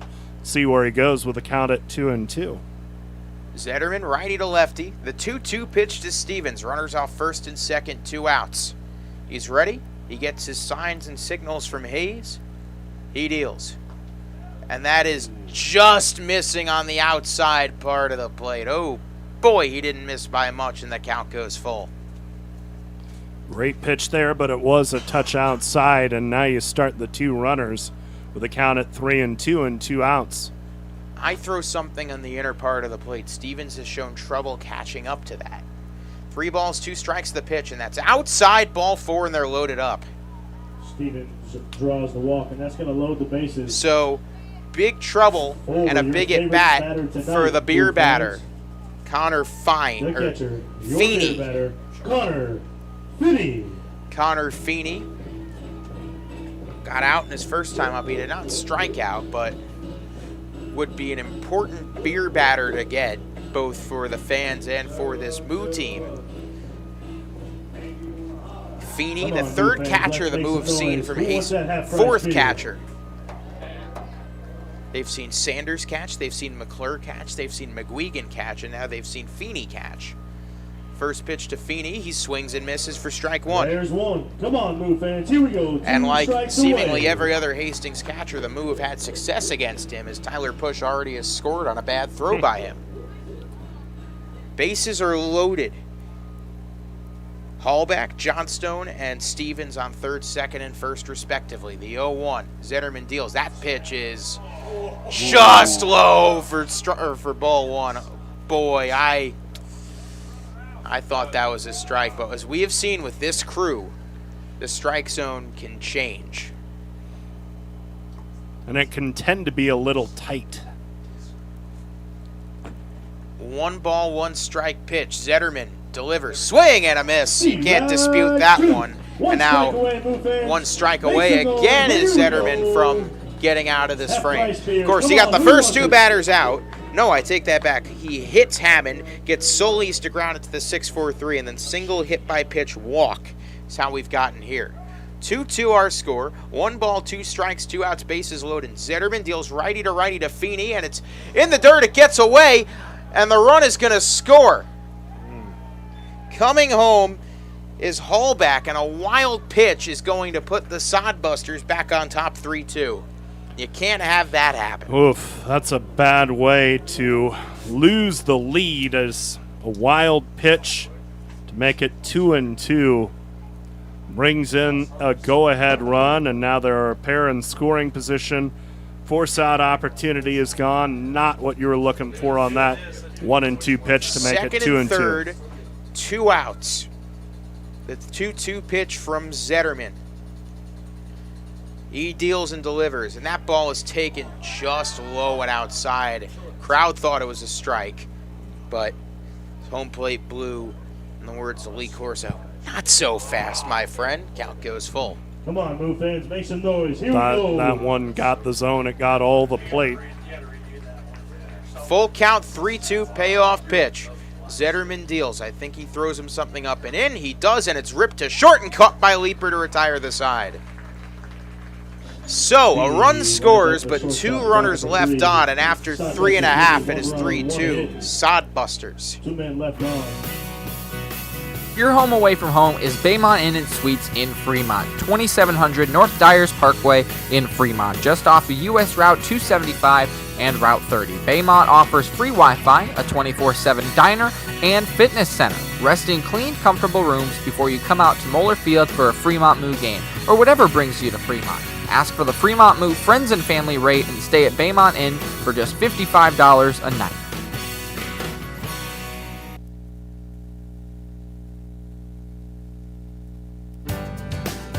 Your radio home for the Fremont Moo is Big Dog 98.9 FM and 1340 AM. Not only is Big Dog your home for the Moo this year, but keep it tuned to 98.9 FM and 1340 AM for the best in news, sports, and entertainment. Big Dog is your home for local high school and college sports coverage, including Midland University's Warriors football. Plus, tune in all day long to Big Dog 98.9 FM and 1340 AM for the best in country music. So keep it tuned all day to Big Dog for the Fremont Moo and more. Now that's what a solid piece of wood sounds like. Look just past that left field wall at Moeller Field, you'll see Christensen Lumber, a solid lumber company for nearly a century. And there goes another ball into the lumber yard. Professional builders know Christensen Lumber is their home run hitter for quality materials. More contractors and woodworkers will tell you Christensen Lumber is the best choice to find quality cuts of lumber. Since 1923, Christensen Lumber. It's where the pros go. 714 South Main, just past the left field wall at Moeller Field. That to-do list you have needs one more thing. Chill. Take the afternoon off and binge watch anything. Go to happy hour and stay for a couple hours. Whatever you do, do it with a Coors Light. Mountain cold refreshment made to chill. 2020 Coors Brewing Company, Golden, Colorado. Celebrate responsibly. Bottom of the fourth inning. Moo have to play back from a deficit. They trail 3-2. Ryan Hayes leads off here. 6-7-8 for Fremont and against Shane Scott. First pitch to the righty Hayes. That's a curveball that drops in over the heart of the plate for called strike one. Hayes walked his first time up. 9 for 9 on the season. He hits that high in the air. Center field. Jackson back just a couple steps in front of the warning track and makes the catch for out number 1. Hayes flies out to deep center field for out number 1. So now Austin Baskin, the man they call Bam, has struggled a touch as of late. Austin Baskin. But it seems they're really giving him the opportunity to get things together, and you hope for him as he could be a massive asset in this lower half of the lineup. First pitch to Baskin. That's taken over the outside part of the plate for a called strike one. Baskin ground into a 4-6 force his first time up, and he takes another called breaking ball over the right side of the plate for strike two. Baskin 12 for 46, 260, no home runs, 2 RBIs. He's been cold as of late, but a good hitter that's really one hit away from getting back in as he chops that to Dawson, who's going to field and fire in time for out number 2. So he's hit 2 balls right at second. A quick 2 outs for the Moo. This will be a heck of a confidence boost for Scott. As you mentioned, he has struggled this year against the Moo, but if he can come out and hang a 1-2-3 after getting the lead and give him a little boost as the top of the Hastings order is due in the 5th. Now due up for Fremont, a resurgent Ryan Koski, who His average dipped all the way to 244. It's back up to 266. And he takes the first pitch on the outside corner, called strike one. Scott is getting that outside corner a lot, and Zetterman was not. Koski, however, is batting over 300 against Scott. The 0-1, that pitch misses outside 1-1 from Scott. 16 for 60, no home runs, 5 RBIs, 266.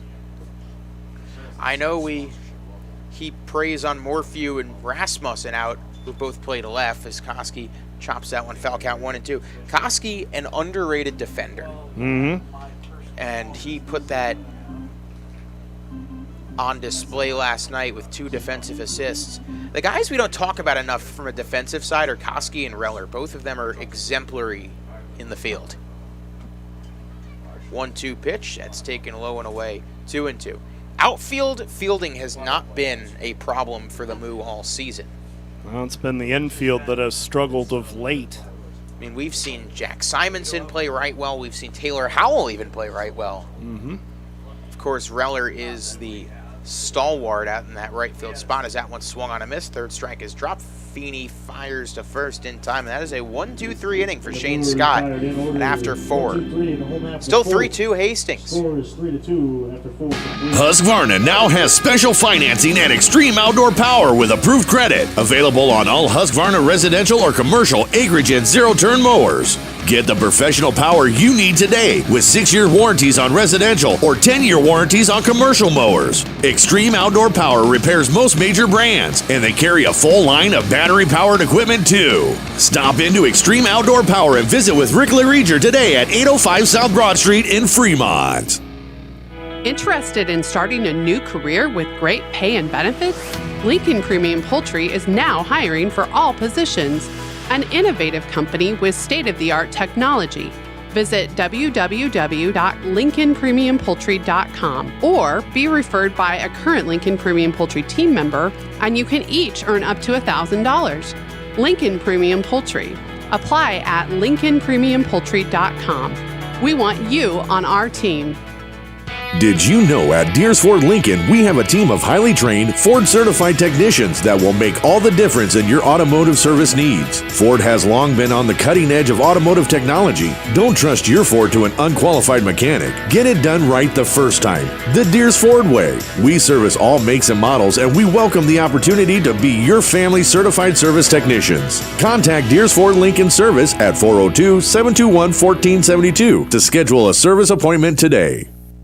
Inspro Insurance is your locally owned and independent insurance agency. Inspro is a Marsh & McLennan Agency LLC company representing many insurance carriers, including EMC Insurance. EMC ranks among the top 60 in the U.S. to give you the best coverage and value. Serving Fremont for over 60 years, Inspro remains committed to providing professional and personal service. Proceeding with confidence. Inspro, a Marsh & McLennan Agency LLC company in Fremont, West Point, Wahoo, Omaha, Lincoln, and West Des Moines. At InSproINS.com on the web. And now, a moment of chill from Coors Light. Mountain cold refreshment. Made to chill after the beer run from hot tub to cabin. 2020 Coors Brewing Company, Golden, Colorado. Celebrate responsibly. Top of the 5th inning. 3-2 Hastings leads Fremont. Jackson, Dawson, and Matson top of the order due for the Sodbusters, and Zetterman breaks off a first pitch curveball over the inside corner to Jackson, strike one. Omar Jackson 1 for 2 today, a double to right and run scored on the first, fly to right his last time up. Zetterman's 0-1, a fastball that carries outside, now 1-1. Zetterman is up over 80 pitches already, so the odds that he goes past this 5th inning are pretty slim. 1-1 to Jackson. Zetterman winds and deals. Jackson started to go and held up on a slider down and in, now 2-1.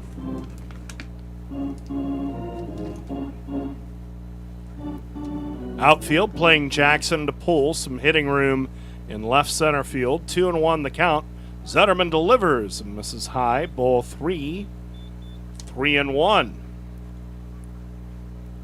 This is not a man you want to walk to start an inning with his speed. And yet Zetterman finds himself on the verge of doing just that. 3-2 Hastings, top of the 5th. Jackson leads off for the Sodbusters. 3-1 the count. Zetterman winds and delivers. Fastball down the heart of the plate. Just low, I guess. Ball 4. Oh, I don't know how you call that low, but number 4, Cole Dawson. This has not been a favorable umping crew for the Moo today. Hastings has been getting a lot of calls. Man, that was a center cut fastball. Unless it was low, but man, it seemed like it was the right height. So Jackson leadoff walk and a threat to steal at first. The batter is Cole Dawson, 0 for 2. Righty to righty, the set. Big lead for Jackson at first, and he's dancing off the bag. And Zetterman has to look him back. Dawson's ball in the first inning, initially called an infield single. It's been flipped to a reach on an error. It's both teams with one error. Dawson also struck out looking. Jackson again off of first, close play. He is out! Picked off. Jackson jabbed toward second, and Zetterman timed it right, gunned it over there, and picked him off, and there is one out in the top of the 5th inning with the Sodbusters leading the Moo 3-2. Jackson didn't have that obscene of a lead. That's just an awesome pickoff move by Shea Zetterman. And the first pitch to Dawson is a curveball that breaks over the inside corner, strike one, especially shades of Andy Pettit. Yeah, for a right-hander, though. Man, that's pretty impressive. 0-1 the count. Zetterman winds and deals. Dawson takes a curve outside corner, strike 2. Maybe that gives Shea a little life after the leadoff walk. Walks have been such an issue lately for the Moo. Last night, they were the big bugaboo as Fremont walked 8 in the first 4 innings. The 2-strike pitch taken just low for a ball, and the count is now 1-2. Sun continuing to set. The lights are on, not taking effect. The shadows most of the way across the infield, and a couple of strips in left center and center. Now the 1-2. Dawson swings and pops it up, foul behind home plate.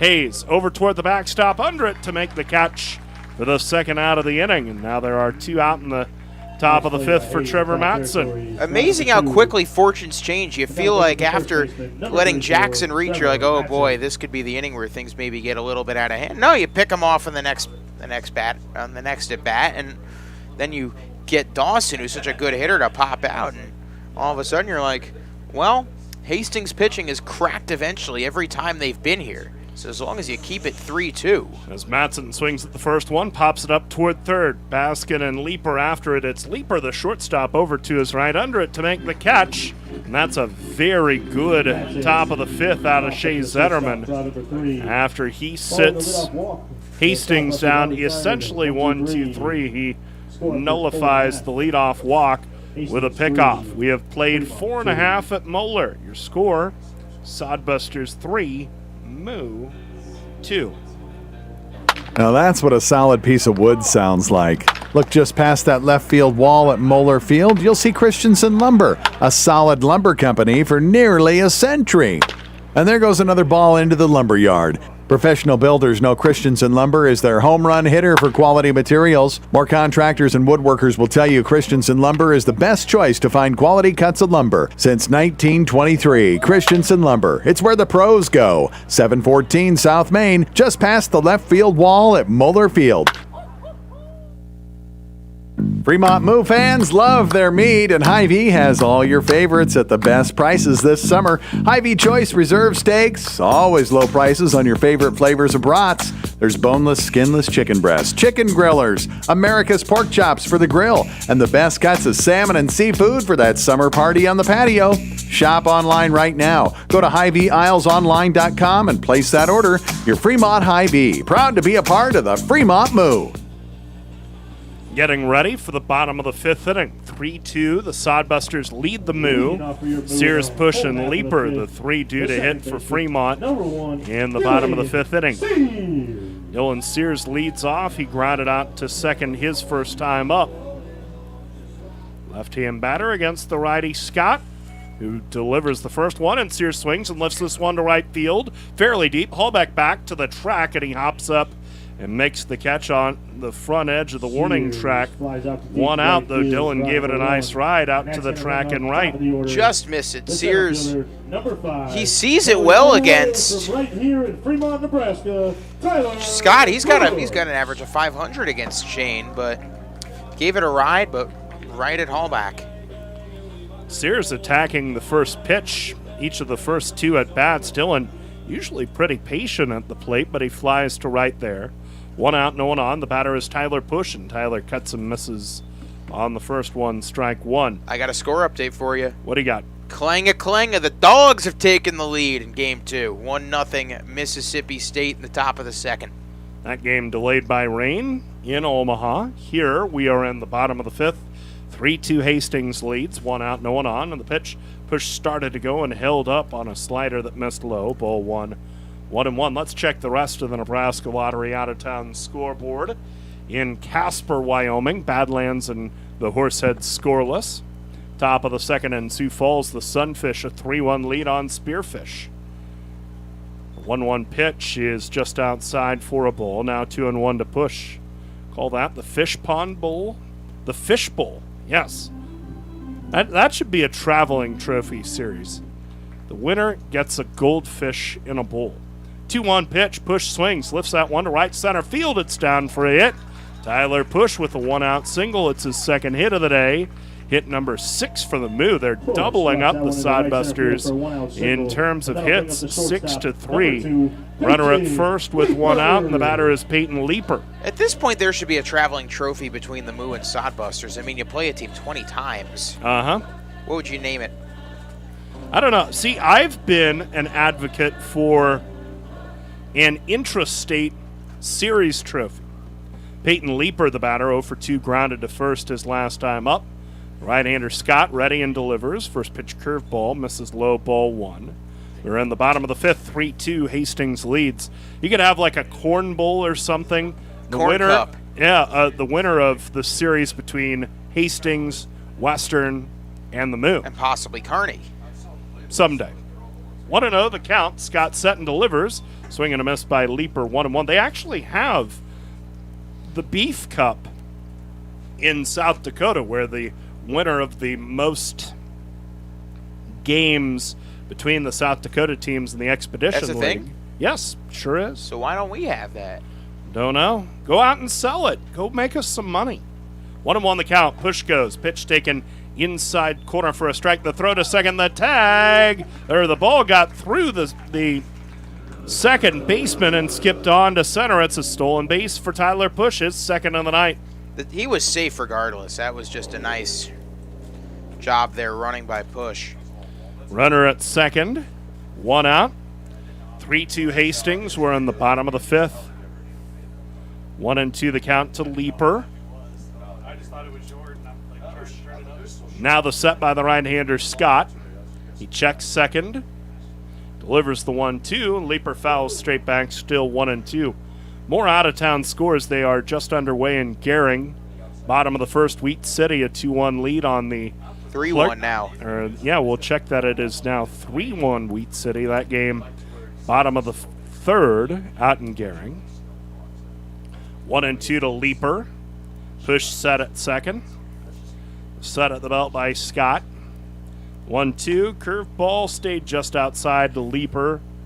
2-2. Other out-of-town scores, no score between Canyon County and Mining City. That game, top of the third in Butte, Montana. Souris Valley, 3-2 lead at home, bottom of the fifth in Minot. Here, the Sodbusters lead the Moo, 3-2. We are in the bottom of the fifth. And the pitch, Leeper fouls out of play to our left, still 2-2. And that out-of-town scoreboard look brought to you by the Nebraska Lottery, which reminds you that tomorrow night's Powerball jackpot is $88 million. The Nebraska Lottery, why wait to win? Push at second, one out, 2-2 to Leeper. Shane Scott pauses at the belt. Brings home the 2-2. Fastball too high to Leaper. Now the count is full 3-2. You would love to get Leaper on here to put 2 on with 1 out ahead of EJ Taylor.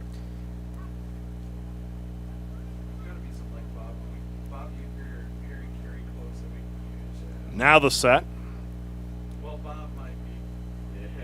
3-2. Push goes. Pitch is swung on and missed for strike 3. The throw to third was high and Push slides in safely. He was never tagged. So the Leaper strikes out. It's a stolen base for Tyler Push, his 3rd of the night. And he's at 3rd with 2 outs for EJ Taylor. For your Moo, number 28, EJ Taylor. Batter is Taylor. He's 0 for 2, a pair of strikeouts. Bottom of the 5th, 3-2 Hastings leads. This game was tied at 2 after 1. Sodbusters with a 4th inning run when Hallback scored on a wild pitch.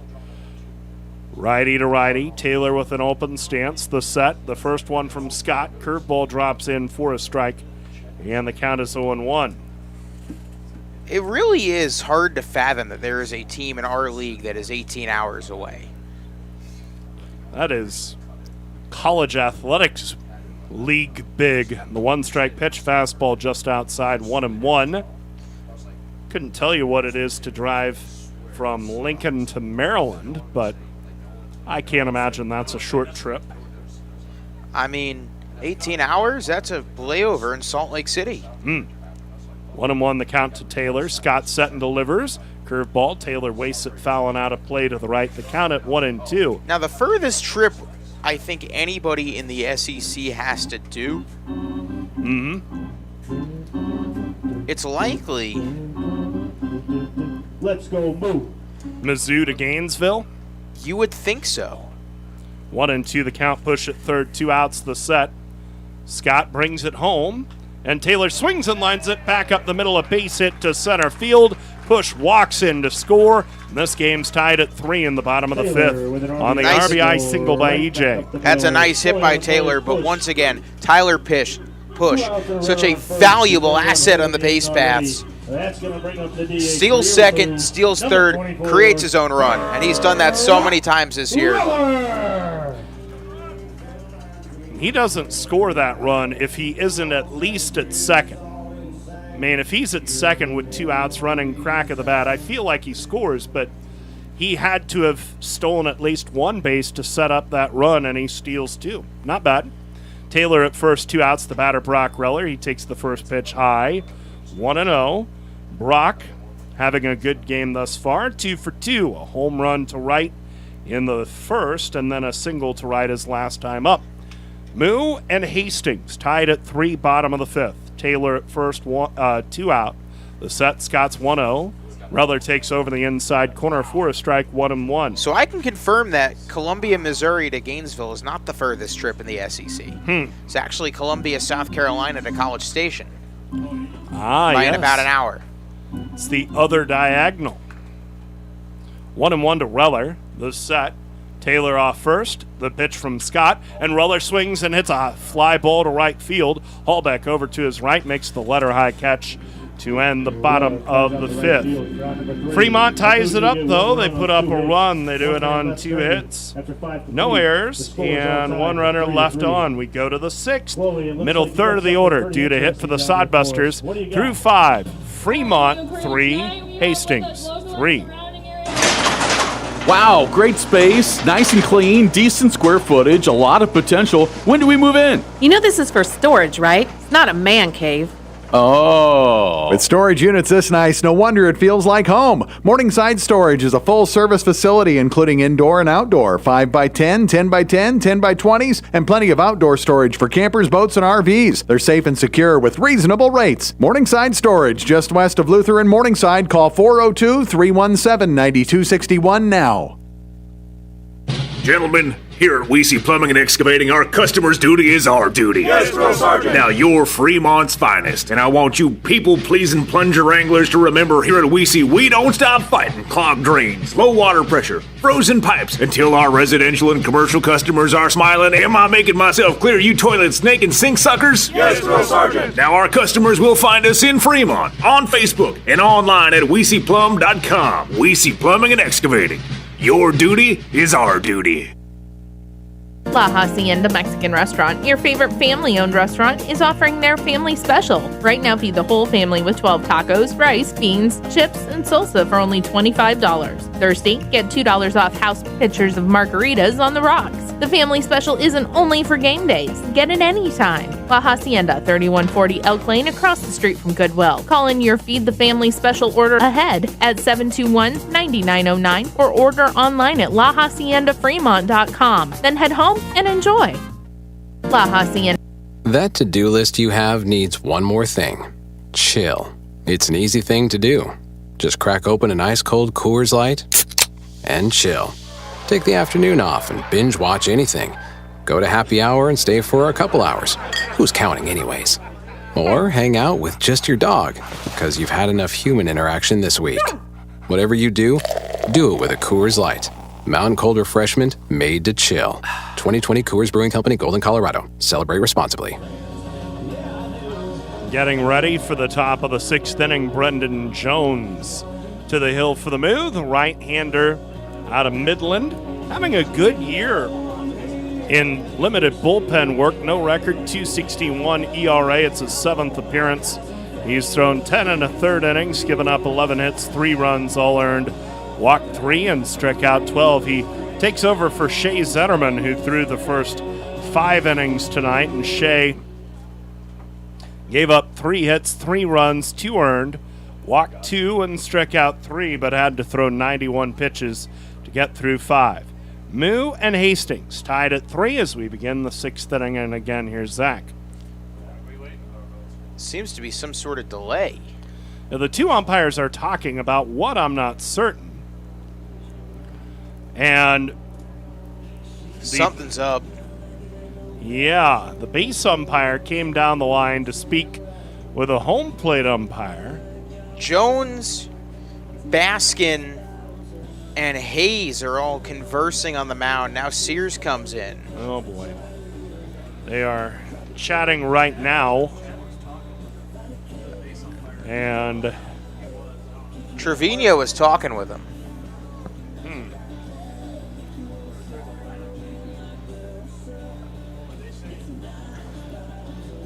It seems to be, I'm not going to make any assumptions until someone leaves the game.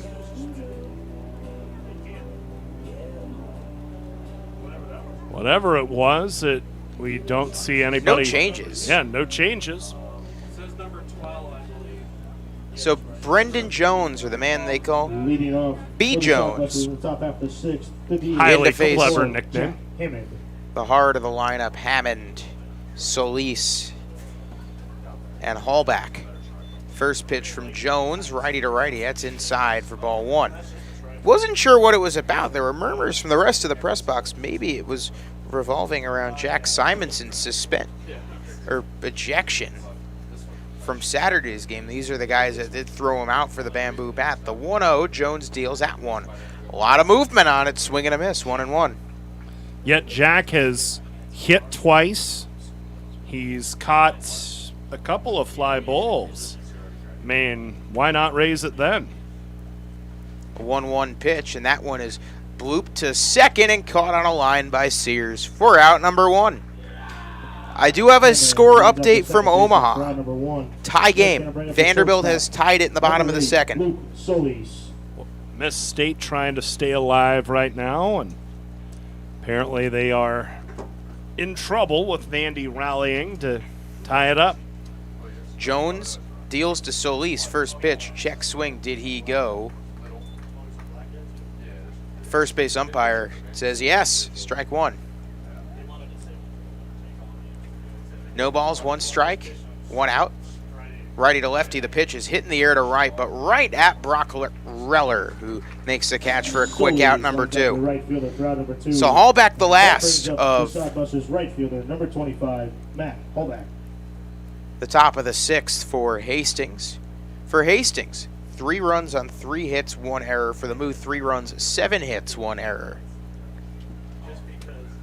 Righty to righty. Jones deals to Hallback, who's 1 for 2. First pitch outside, ball 1. Jones has been one of the more steady arms in relief. The 1-0 pitch. That one swung on and ripped foul down the right field side. Count goes 1-1.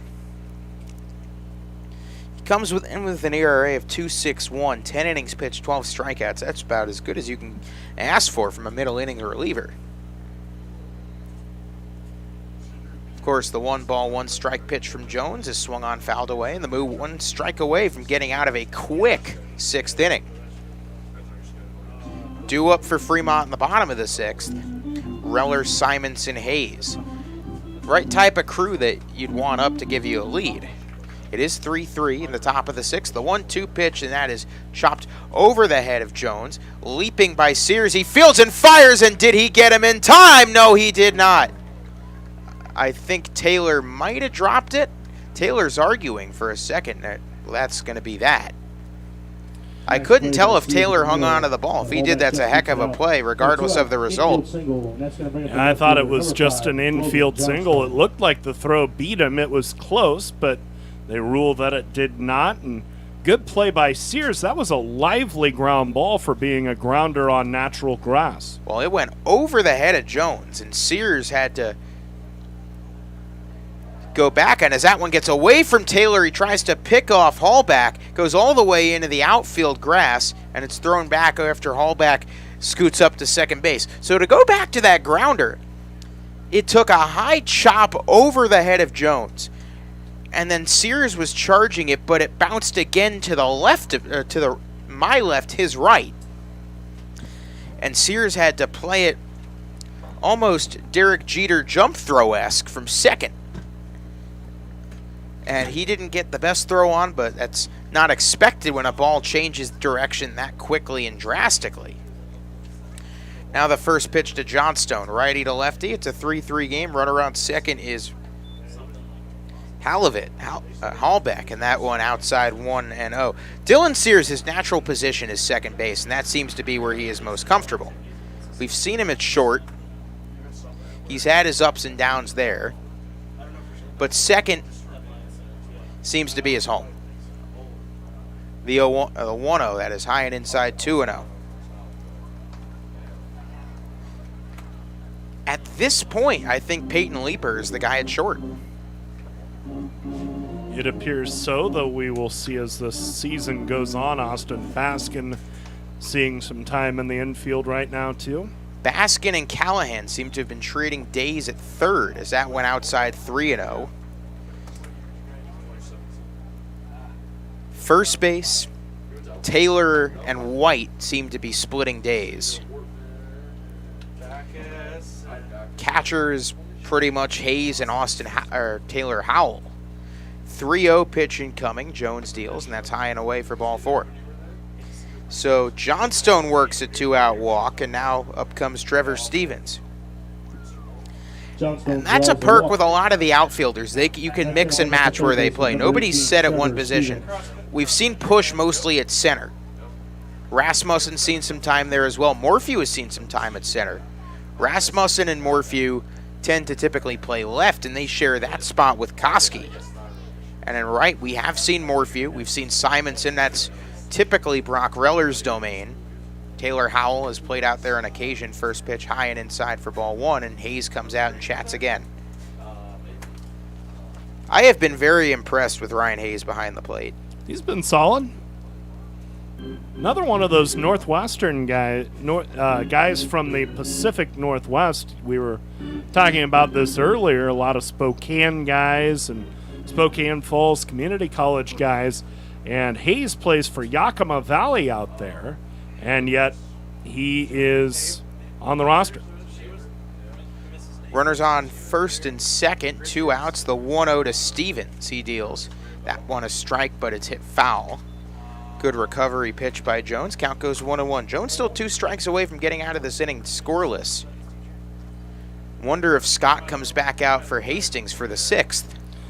It isn't a pitch count issue with Scott. He's thrown only 78. They could very reasonably run him out there for at least one more inning. I think that's dangerous considering how the guy that's leading off, Reller, has been seeing it against him.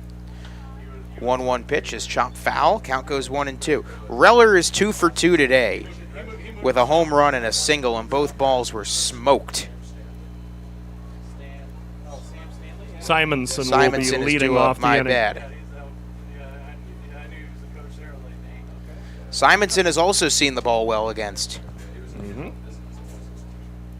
Scott, though, the 1-2 pitch, and that is whistled foul off the netting. So it is Simonson, Hayes, and Baskin.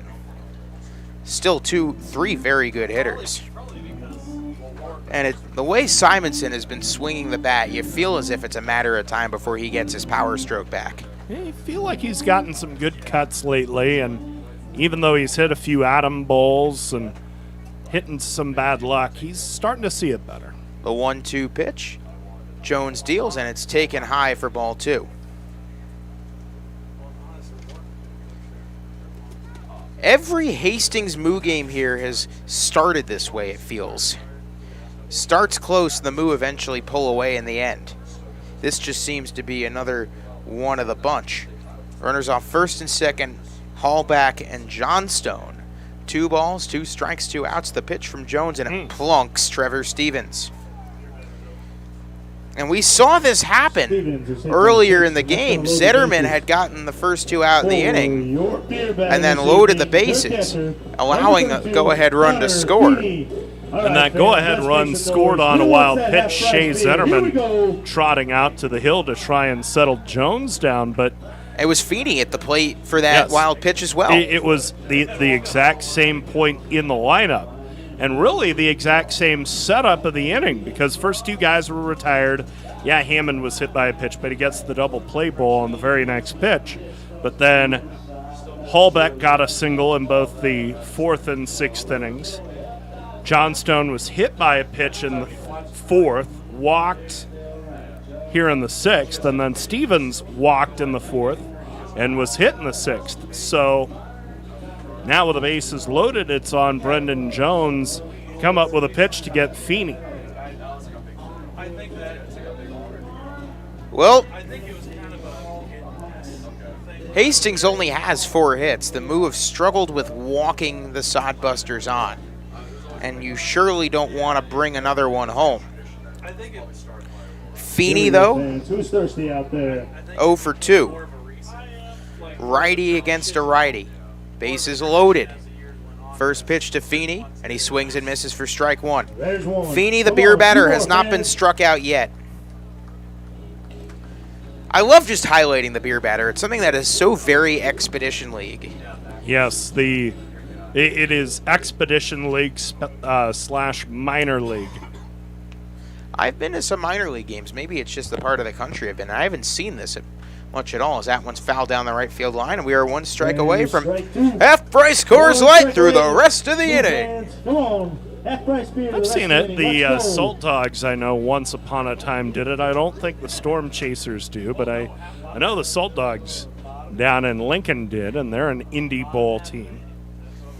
Bases loaded, 2 outs. The 0-2 pitch from Jones to Feeney, looking to get out of this inning unscathed. The 0-2.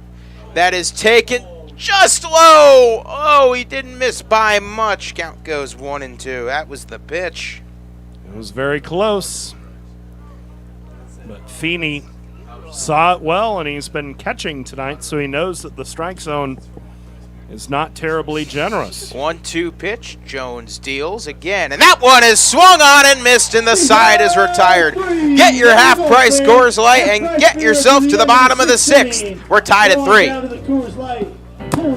At Methodist, our doctors, nurses, and team members work together to ensure you receive the level of expertise and compassion that you deserve. Whether it's in Omaha, Council Bluffs, Fremont, or any of the surrounding areas. We all share a common goal. Delivering outstanding care and exceptional outcomes for every patient. Methodist, the meaning of care. Just like the Fremont Moo rolling through the Expedition League, Bassett Truck and Trailer keeps your trucks and trailers rolling. From full truck and trailer repair to overhauls and towing, Bassett Truck and Trailer Repair is your truck and trailer repair experts. They also offer 3-axle truck alignments, roadside assistance, free estimates, and Department of Transportation inspections. Bassett has been in business since 2014. They have ASE certified technicians and quick turnaround on services. Call 402-909-3902 for all your truck and trailer repair needs. Just like the Fremont Moo rolling through. Fremont Moo Baseball! See the defending Expedition League champion Moo at historic Moeller Field all summer long. Tickets are on sale now for all remaining home games. Watch the Moo push for another Expedition League title and enjoy all the fun of a night at the ballpark with all sorts of promotions and giveaways to make your night special. Buy your tickets in advance and save at tickets.fremontmoo.com. Party till the cows come home. Fremont Moo. That to-do list you have needs one more thing. Chill. Take the afternoon off and binge watch anything. Go to happy hour and stay for a couple hours. Whatever you do it with a Coors Light. Mountain cold refreshment made to chill. 2020 Coors Brewing Company, Golden, Colorado. Celebrate responsibly.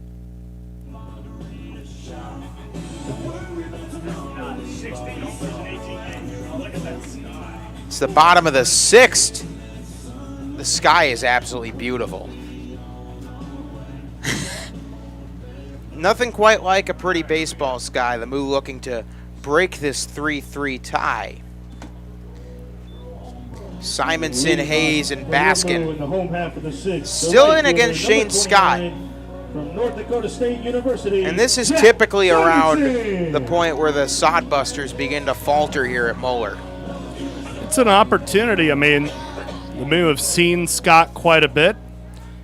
Scott is starting to tire. First pitch, Simonson chops it on the ground to third, fielding across the diamond and in time just barely to retire Simonson. Third baseman for round number 1. That'll bring up the catcher, is number Stevens. 30, Ryan Hayes. He's kind of reached out and poked it, didn't get that much on it. Hayes 0 for 1 with a walk due in. Gotta credit the Moo pitching today. Save for that wild pitch, both Zetterman and Jones have worked out of tough bases-loaded jams tonight. Hayes almost hits that same first pitch as Simonson, except luckily it rolls foul count 0-1. I'm not sure that's the pitch you want to be chasing there. It's certainly tempting. It's one of those strikes that maybe you're better off spitting on so you don't roll it over to the left side. 0-1, that's taken outside for ball 1. Moo have gotten on base tonight. It's just a matter of getting them home. But that's how they're tied on an RBI single from E.J. Taylor, the 1-1 pitch. That's taken just outside for ball 2. Problem is with this crew, you don't know whether something is just outside, a little bit outside, or outside but over the inside part of the plate. Yeah. Been a small zone. 2-1. That one definitely inside as Hayes has to turn away from it. 3-1 the count on Ryan. You've met Ryans. You've never, might be the first Ryan I've ever met, of course. Ryan as in Ryan Sandberg, the 3-1. That one outside for ball 4. So Hayes, who has turned himself into a bit of a walk machine as of recent games, gets on to bring on Baskin. Second walk of the game for Hayes. Also, only the second walk Scott has surrendered, as it seemed like the Moo been very aggressive against Shane Scott in this game. And I mean, they have 7 hits, so I don't know that it's been that bad an approach, but maybe you'll see the Moo try to lengthen at bats as this game goes. First pitch is swung on and fouled by Baskin. The Moo are quite good at drawing walks. Now, the team leader with walks happens to be Austin Callahan at 32. That's just crazy. Or, excuse me, I take that back. I'm looking at RBIs. The leader at walks is Morphew, which is unsurprising. That one outside for ball one. But there are so many guys in this lineup that just are so disciplined at the plate. Hayes just another one of them. 1 ball, 1 strike, 1 out. Runner off first is Hayes. The pitch from Scott, and that is going to get Baskin on the back. So Baskin reaches on a hit by pitch, and now wouldn't it be a nice spot for Ryan Koski to come in and deliver a lead?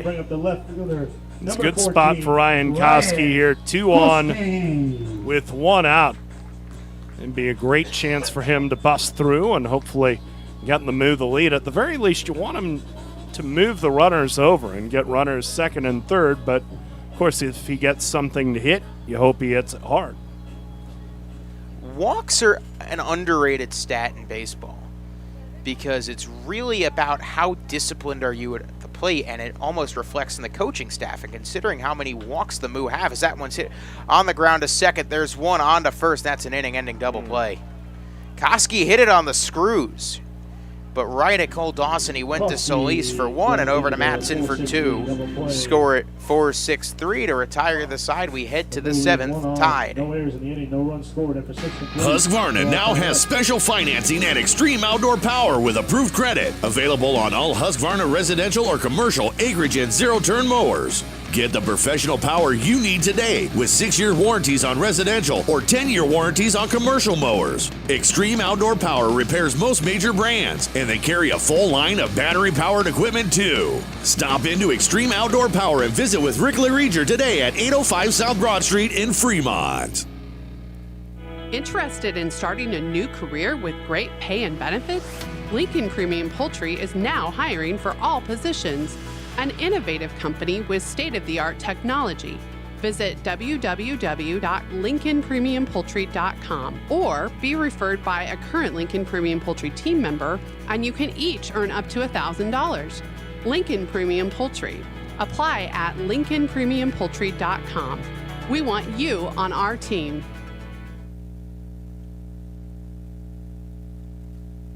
Did you know at Deers Ford Lincoln, we have a team of highly trained, Ford-certified technicians that will make all the difference in your automotive service needs? Ford has long been on the cutting edge of automotive technology. Don't trust your Ford to an unqualified mechanic. Get it done right the first time. The Deers Ford way. We service all makes and models, and we welcome the opportunity to be your family's certified service technicians. Contact Deers Ford Lincoln Service at 402-721-1472 to schedule a service appointment today.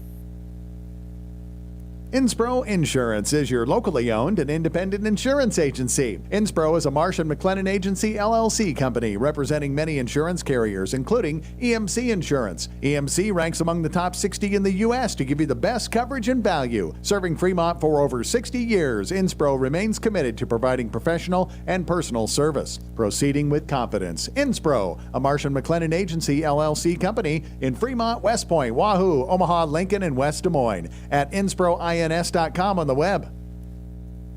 Now that's what a solid piece of wood sounds like. Look just past that left field wall at Moeller Field, you'll see Christensen Lumber, a solid lumber company for nearly a century. And there goes another ball into the lumber yard. Professional builders know Christensen Lumber is their home run hitter for quality materials. More contractors and woodworkers will tell you Christensen Lumber is the best choice to find quality cuts of lumber. Since 1923, Christensen Lumber. It's where the pros go. 714 South Main, just past the left field wall at Moeller Field. We are back here at historic Moeller. 3-3 ball game. Zach Berman, Nate Rohr, and a new pitcher in for the Moo. And it's a name we haven't called in a while. Welcome back, Jaden Payne, appearing for the first time since June 9th, where he pitched in a 7-8 loss at Hastings. And what's the deal with Payne? Well, he's pitched 6 1/3. And what's his ERA? 0.00. He has been spectacular, and I'm sure the Moo are happy to have him back. This is a Moo team that's looking for more pitching depth, and Payne is a guy that they have not used recently, but happy to dust him off and have him available. He's an Omaha guy, pitches for Cloud County, and the Moo using Payne tonight to help them get through this game. Well, Jaden Payne is looking to deliver the Sodbusters some pain. Yeah, boy. Jackson, Dawson, and Matson lead off. First pitch is away for ball 1. You had to take it. I had to take it. Yeah, it was there. You had to. Payne a lefty, which matches up well against the lefty-heavy lineup that Hastings has put out tonight. The 1-0. That ball over the heart of the plate for a called strike 1. Payne's windup is a little bit unorthodox. Almost not a full sidearm, maybe about a 3/4. A 1-1. Pitch outside, 2-1.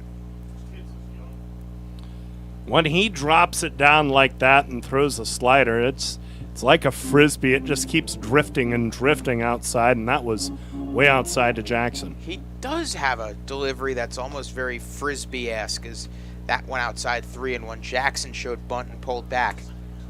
One of the more unique deliveries we've seen in the Expedition League this year. So we have fans in center field. The 3-1 pitch is a walk for Jackson. Not a guy you want to put on.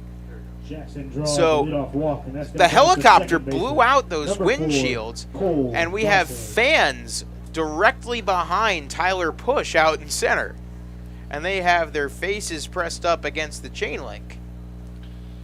Well, they had in the old days knothole gangs where kids would stand in the street and find knot holes in the wood of the fence. First pitch called a strike on Dawson. Dawson, single, strikeout, pop-up in his 3 plate appearances. He's 1 for 2. Jackson a threat to steal, but a lefty on the mound could cause problems. That one bunted foul, and luckily so, as that was a well-placed bunt by Cole Dawson that could have been legged out for a hit. Count 0-2. Anyhow, those knothole gangs would look through little holes in the fence to watch the game. Also remind you of the places in the right field arcade at Oracle Park in San Francisco that you can look in and watch part of the game for free. I believe you can do it in Pittsburgh as well. I think you're right, yeah. 0-2 pitch, and dealing and swinging and missing is Dawson, as Payne let out a wicked off-speed pitch to get down the second baseman for Hastings. That ball fluttered in the air a little bit, almost as if he's throwing a frisbee. That sidearm arm angle gives you all sorts of funky spin, and it is just perfect for a reliever. First pitch to Trevor Matson, way out, ball 1. I'm sure we see these Moo players throw footballs around all the time during pregame. I'm sure I'd love to try and catch a frisbee from Jaden Payne. Bring one on the road trip. 1-0. Taking a called strike 1 is Matson. He's got a double, and an RBI double at that, but the same stat line as Dawson since strikeout looking, pop-up. 1-1, swing and a miss. Count goes 1-2, and that changeup dropped like a stone. Working away from these right-hand batters is where Payne seems best. 1-2 pitch, and swinging and missing on that changeup again is Trevor Matson. So the exact same stat line since the hit for Matson and Dawson. Strikeout looking, pop-up, strikeout swinging. 2 down. Nothing pleases me more to the eye than symmetrical stat lines. Meh. Jack Hammond, the DH, looking to salvage the 7th. Runner off first is Jackson. First pitch to Hammond, outside ball 1. Because Payne is a lefty, Jackson has a closer eye on him. And I think Hastings is a little bit afraid to run after, especially Jackson, because he got picked off last time. 1-0 pitch, Jackson goes. The pitch swung on a miss. Hayes' throw to second is not in time. So, pardon what I was saying about Jackson being afraid to run. He wasn't there, and he's got another stolen base, his 14th of the season. He just needed a few pitches to pick up on Payne. The downside to a sidearm delivery is it takes so long for that ball to get to the plate. Wouldn't surprise me if Jackson goes for third here. The 1-1 pitch. Inside. 2-1. You never know with these umps, because this guy behind the plate has called a lot of strikes late. So you can never tell unless he's warming up. On the flip side, the guy playing the ump in the infield, Manny Atkinson, he's got a very quick trigger with calls.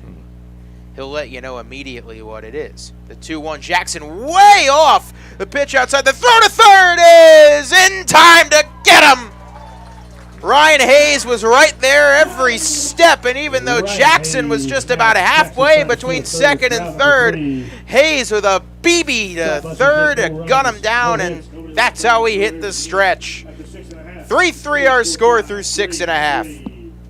Fremont Moo fans love their meat, and Hy-Vee has all your favorites at the best prices this summer. Hy-Vee Choice Reserve Steaks, always low prices on your favorite flavors of brats. There's boneless, skinless chicken breasts, chicken grillers, America's pork chops for the grill, and the best cuts of salmon and seafood for that summer party on the patio. Shop online right now. Go to HyVeeIslesOnline.com and place that order. Your Fremont Hy-Vee, proud to be a part of the Fremont Moo.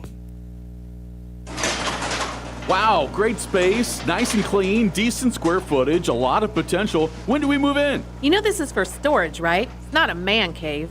Oh. With storage units this nice, no wonder it feels like home. Morningside Storage is a full-service facility including indoor and outdoor, 5x10, 10x10, 10x20s, and plenty of outdoor storage for campers, boats, and RVs. They're safe and secure with reasonable rates. Morningside Storage, just west of Luther and Morningside. Call 402-317-9261 now.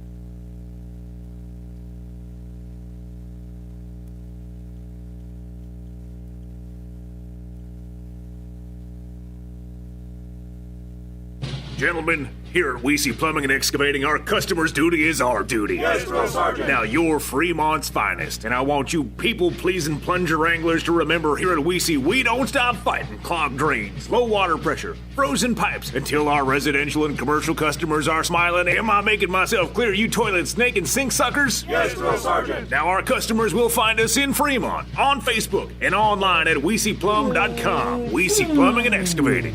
Your duty is our duty. Bottom of the 7th, a 3-3 ball game. It's Sears, Push, and Leaper due up for the Moo. I do think we have a new pitcher finally in. Incorrect. It is still Shane Scott. It is Shane Scott. He's thrown 86 pitches. I imagine if he allows a base runner, he's out. But for now, he's still there. Righty to lefty against Sears, who's been good against Scott. Sears takes a first pitch outside, ball 1. Let's go back to the end of the top half of the 7th. And that's a caught stealing that Ryan Hayes is going to want to frame and put on his mantle. Mm-hmm. The 1-0. Scott deals inside on Sears, 2-0. Now, Jackson got a comically large jump. He was halfway between second and third by the time Hayes even received the ball. But he put that so on the money that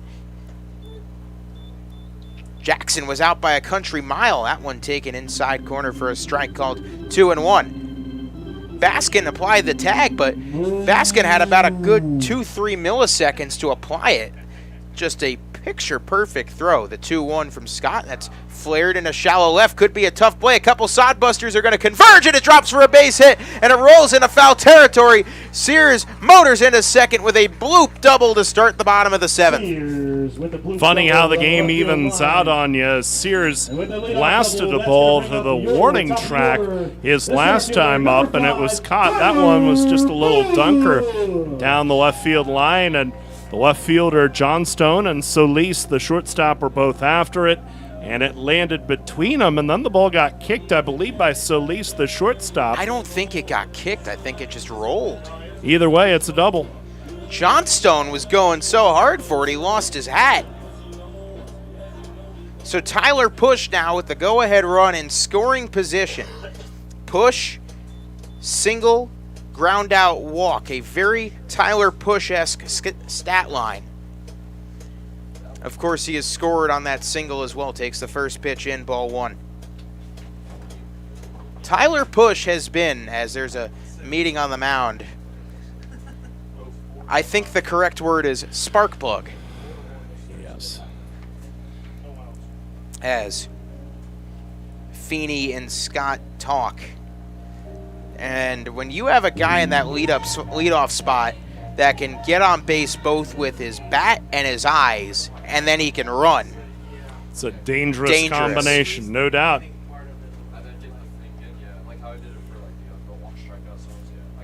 Runner off second is Sears, and despite the talk about Push, Sears can run as well.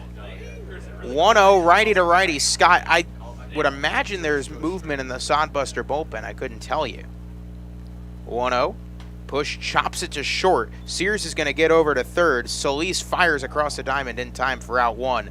But Peyton Leeper and E.J. Taylor are going to have cracks to bring home the go-ahead runner. Unselfish at bat by Push, although as fast as he is, he can hit a ground ball on the infield, especially one like that, and he can still bid for a hit. But at the very least, good job by Push to move Sears to third, and Leeper has a chance to score him with a fly ball. So let's see how the infield plays Leeper. Very shallow. Outfield playing to pull. Leeper switch hitter batting left. He's 0 for 3. Fly ball into the outfield gets the job done. Not sure about a ball in the infield. That one taken for a ball 0-1. The infield all the way in. A ball hit right at him, probably not.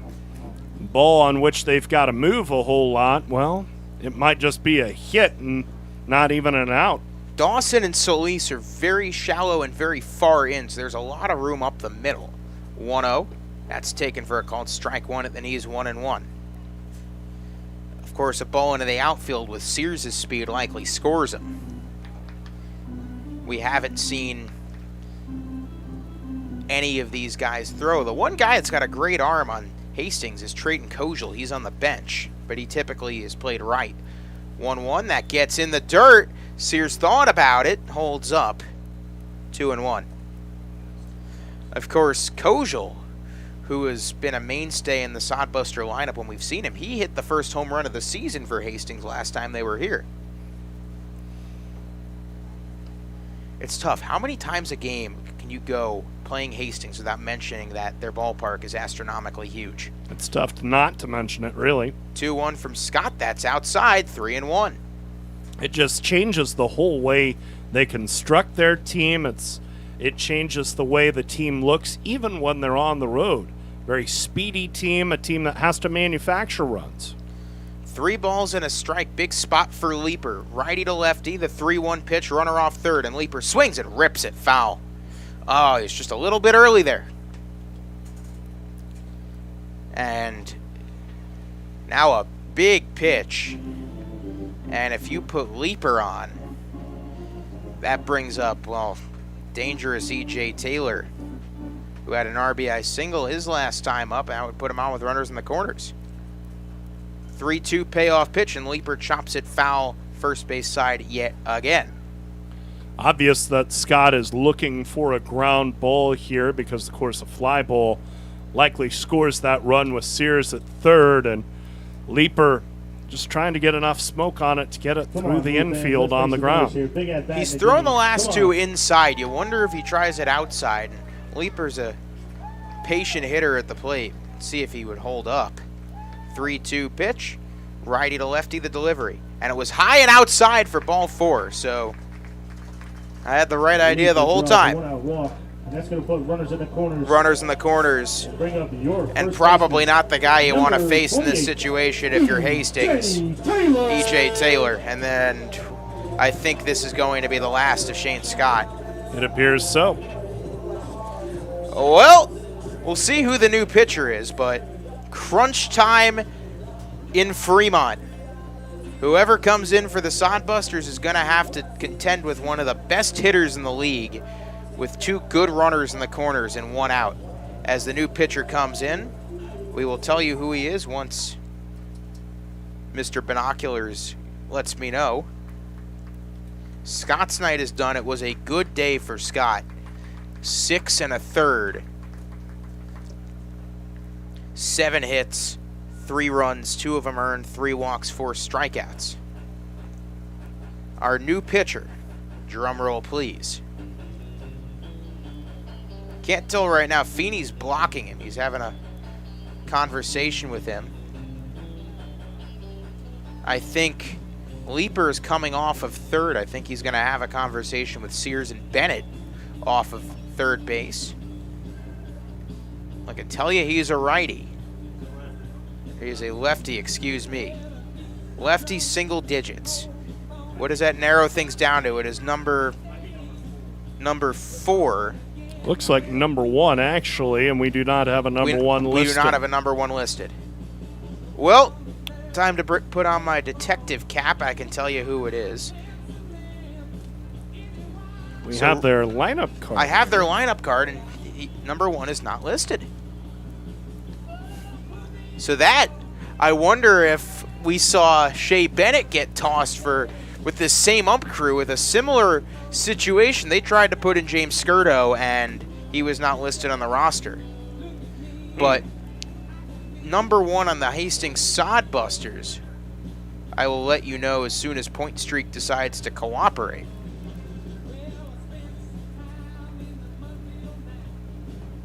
It is James Shimashita. Shimashita. I thought you were going to say Skirdo for a second. Nope.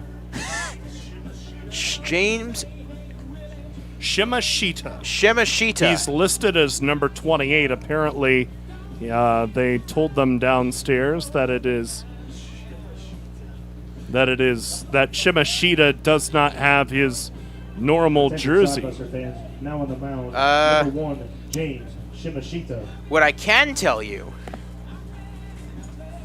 he has thrown 3 innings for Hastings, all of them scoreless. He's also batting .125. His last appearance, he came in for 5 at-bats against Sioux Falls, pitched a scoreless inning. However, as a lefty, you're going to have to contend with one of the best right-hand bats in the league in E.J. Taylor in a high-leverage spot with runners in the corners. I wonder if walking Taylor was a consideration, because if you walk Taylor, you load him up and get the left-on-left with Reller. Now, that's no easy assignment either. Here's a problem. Reller likes hitting off of lefties, especially if they throw inside. This is true. So Shimashita is going to have to contend with EJ. Runners off first and third, 1 out. First pitch to Taylor is outside, ball 1. EJ struggled his first 2 times up against Shane Scott, but in typical EJ Taylor fashion, caught up and ripped an RBI single in his third plate appearance. Runners in the corners, 1 out. Leaper's got a bit of a lead. And there he goes. Pitches in the dirt for ball 2, and there's no throw.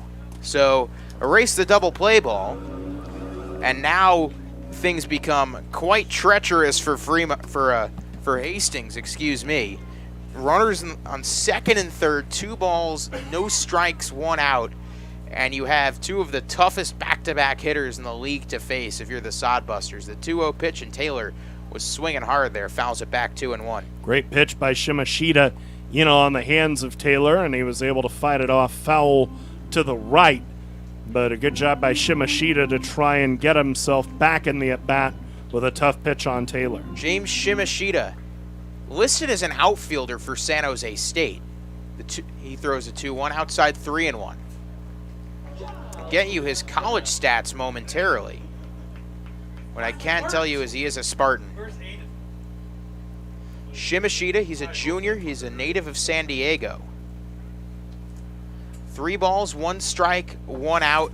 Runners off second and third against E.J. Taylor. Shimashita, the lefty to the righty. Sets, delivers, and deals, and that is taken outside for ball 4. And, well, Taylor, you want to see Brock Reller with 1 out and the bases loaded, you're going to get him.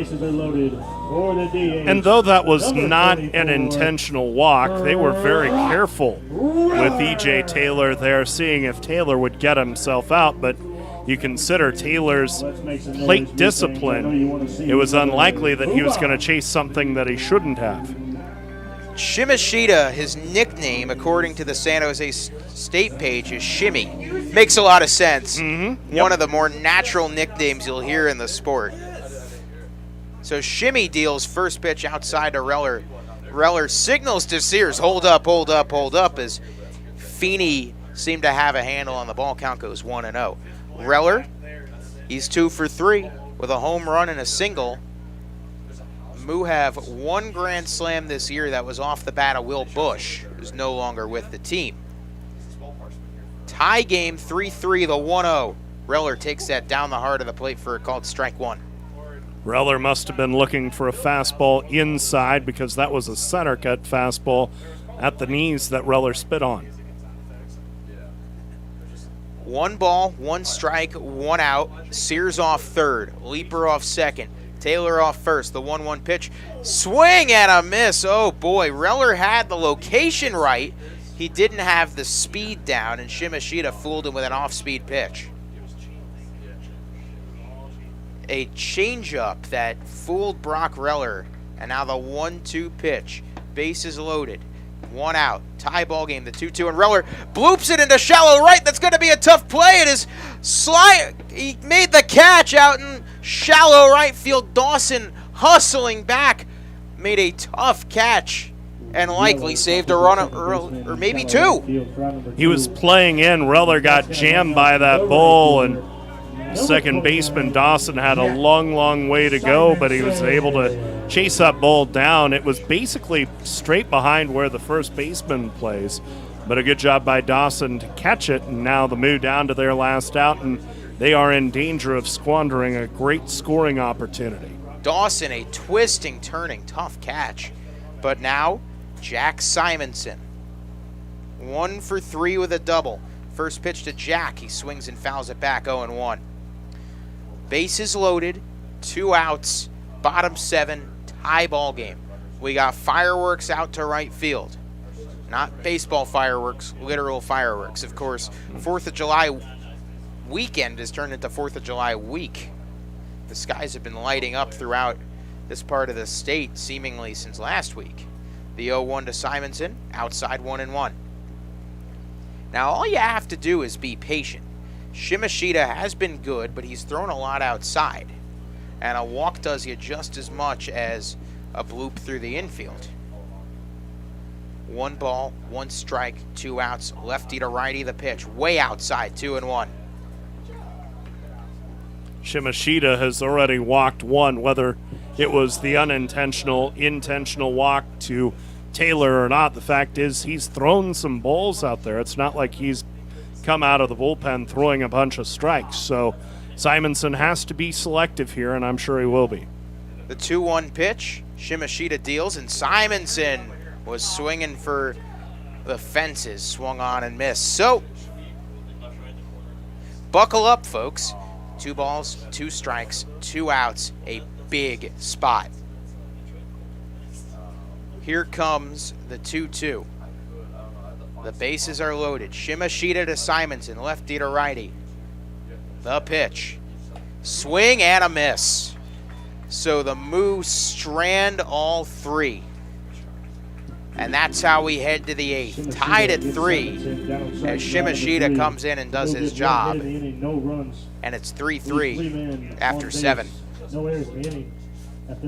La Hacienda Mexican Restaurant, your favorite family-owned restaurant, is offering their family special. Right now, feed the whole family with 12 tacos, rice, beans, chips, and salsa for only $25. Thursday, get $2 off house pitchers of margaritas on the rocks. The family special isn't only for game days. Get it anytime. La Hacienda, 3140 Elk Lane, across the street from Goodwill. Call in your Feed the Family special order ahead at 721-9909 or order online at lahaciendafremont.com. Then head home and enjoy.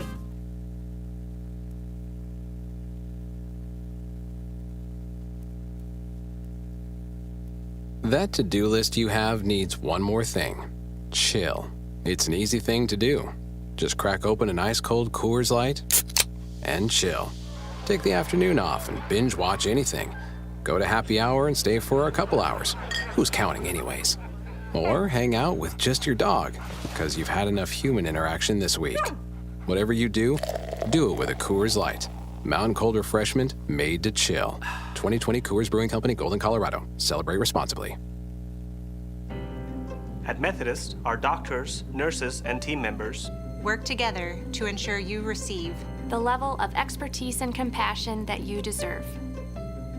Whether it's in Omaha, Council Bluffs, Fremont, or any of the surrounding areas, we all share a common goal. Delivering outstanding care and exceptional outcomes for every patient. Methodist, the meaning of care. Just like the Fremont Moo rolling through the Expedition League, Bassett Truck and Trailer keeps your trucks and trailers rolling. From full truck and trailer repair to overhauls and towing, Bassett Truck and Trailer Repair is your truck and trailer repair experts. They also offer 3-axle truck alignments, roadside assistance, free estimates, and Department of Transportation inspections. Bassett has been in business since 2014. They have ASE certified technicians and quick turnaround on services. Call 402-909-3902 for all your truck and trailer repair needs. Fremont Moo Baseball! See the defending Expedition League champion Moo at historic Moeller Field all summer long. Tickets are on sale now for all remaining home games. Watch the Moo push for another Expedition League title and enjoy all the fun of a night at the ballpark with all sorts of promotions and giveaways to make your night special. Buy your tickets in advance and save at tickets.fremontmoo.com. Party till the cows come home. Fremont Moo! Top of the 8th inning at Moeller Field. Moo 3, Hastings 3, and a new pitcher for Fremont, Grant Hubka. 1-0, a 3.72 ERA. And leading off the Sodbusters in the top of the Hubka 8th. is making his 7th appearance. He's thrown 9 2/3, given up 10 hits, 6 runs, 4 earned, walked 6, struck out 11. The right-hander Hubka works on Jack Hammond, and the first pitch high for a ball, 1-0 the count. Hammond was at the plate when Jackson was caught stealing third. Hammond 0 for 2, drove in a run with a ground out to short. Hubka's 1-0, a fastball taken outside corner for a strike. We're even at 1. Jaden Payne pitches 1 inning, gives up no hits, no runs, a walk, 2 strikeouts. The pitch, and that's a fastball over the outside corner by Hubka for strike 2, and the count at 1-2. Definitely a sign of good things to come for Jaden Payne because they are going to need him this weekend. No doubt about it. Game tied at 3, top of the 8th. Hammond leads off. Now the 1-2. Hammond takes over the inside corner. Cold, strike 3. Hammond disagrees. He's barking at the home plate umpire, but it's a strikeout looking, and there's one gone in the top of the 8th for Luke Solis. Hubka has been, once again, these middle relief guys have all been pretty consistently good. Hubka has been no exception to that. Grant Hubka, right-hander, working against Luke Solis, and the lefty batter takes outside, 1-0. Luke is 0 for 3 tonight. Fly out to right his last time up after he hit into a double play to the shortstop and grounded to second. Hubka's 1-ball pitch. Solis rips and misses. Had a fastball out away from him, strike 1. Hubka threw on Sunday against Souris Valley and gave up 2 unearned runs. Walked 1, struck out 3. Now the 1-1, that misses just low over the outer part of the plate. 2-1 the count to Luke Solis. We are in the top of the 8th inning. Game tied at 3, Fremont and Hastings. 2-1 the count. The pitch from Hubka is too high, now 3-1. Hubka, before that outing on Sunday against Souris Valley, his most recent outing before that was against Hastings on June 15th. 3-1 pitch is a fastball outside to Solis for ball 4, and it's a 1-out walk. And that'll bring up the right fielder, number 25, Matt. Gave up a run in that one, pitching an inning. In a game the Moo eventually won. 1 on, 1 out. The batter is Matt Dahlback. Hallback, a right-hand batter, against the righty Hubka, and the first pitch fastball is outside, 1-0. Hallback, 1 for 3, an infield single his last time up. Single up the middle and a run scored in the 4th. A ground out to 3rd in the 1st. 1-0 the count, the pitch. That's a fastball too high. Now 2-0 to Hallback. We're in the top of the 8th inning. Moo 3, Hastings 3. Fremont has dropped 8 out of 10. They need to get back on the winning track. Solis at first, 1 out. The set by Hubka at the belt. His 2-ball pitch on the way. And Dahlback and Hallback swings and misses for a strike, 2-1. I keep saying Dahlback, the backup catcher for Boston. Bobby Dahlback? Yes. Matt Hallback, 2-1 the count. Runner at first, and Solis big lead over there. Hubka steps off to look him back. 2-1 to Hallback. This set by Hubka. His 2-1. Fastball swing A fly ball left side fouling out of play. And the count is 2-2. This is the first game of a 3-game set between the Sodbusters and the Moo. Game 2 tomorrow at 7:05. Our pregame at 6:45 on FremontMoo.com and Big Dog 98.9 and 1340.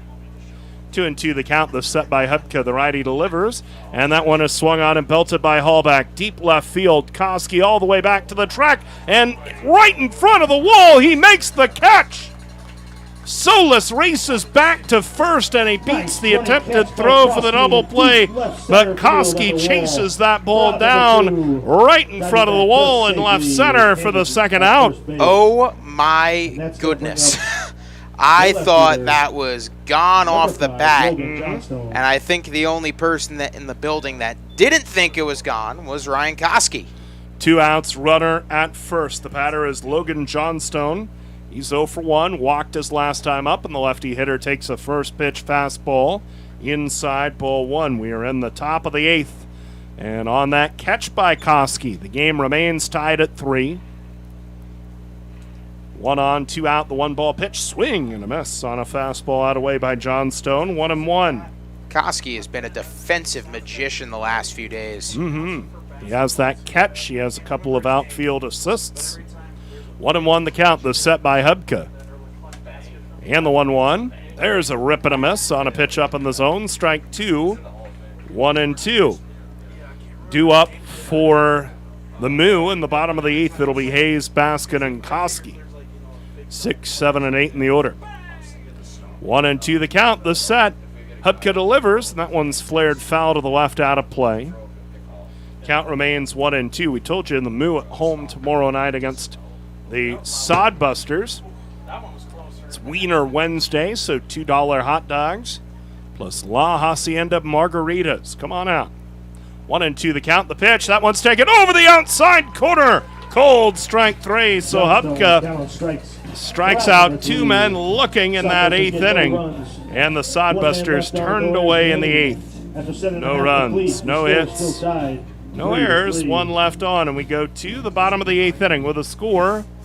Fremont 3, Hastings 3.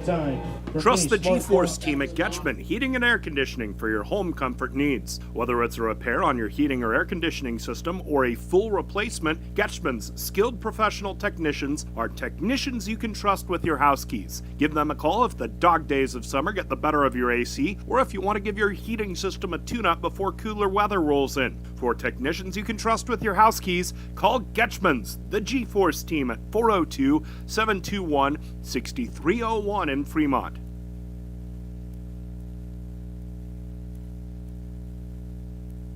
My husband and I love to live in Nebraska. It's the good life. We always vacation here. Love those Nebraska state parks. We love to eat here. Where are you going to get a better steak? And we love to play here, especially Nebraska Pick 5 from the Nebraska Lottery. It has a $50,000 starting jackpot, drawing 7 days a week, and all the proceeds go back to our state. Hey, honey, this weekend, let's buy some Nebraska Pick 5 tickets, go to a state park, and grill some steaks. Like our first date. I'm no amateur. Top prize odds 1 in 501,000.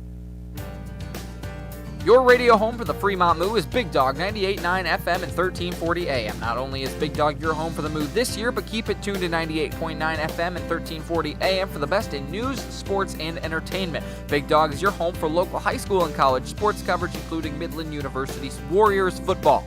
Plus, tune in all day long to Big Dog 98.9 FM and 1340 AM for the best in country music.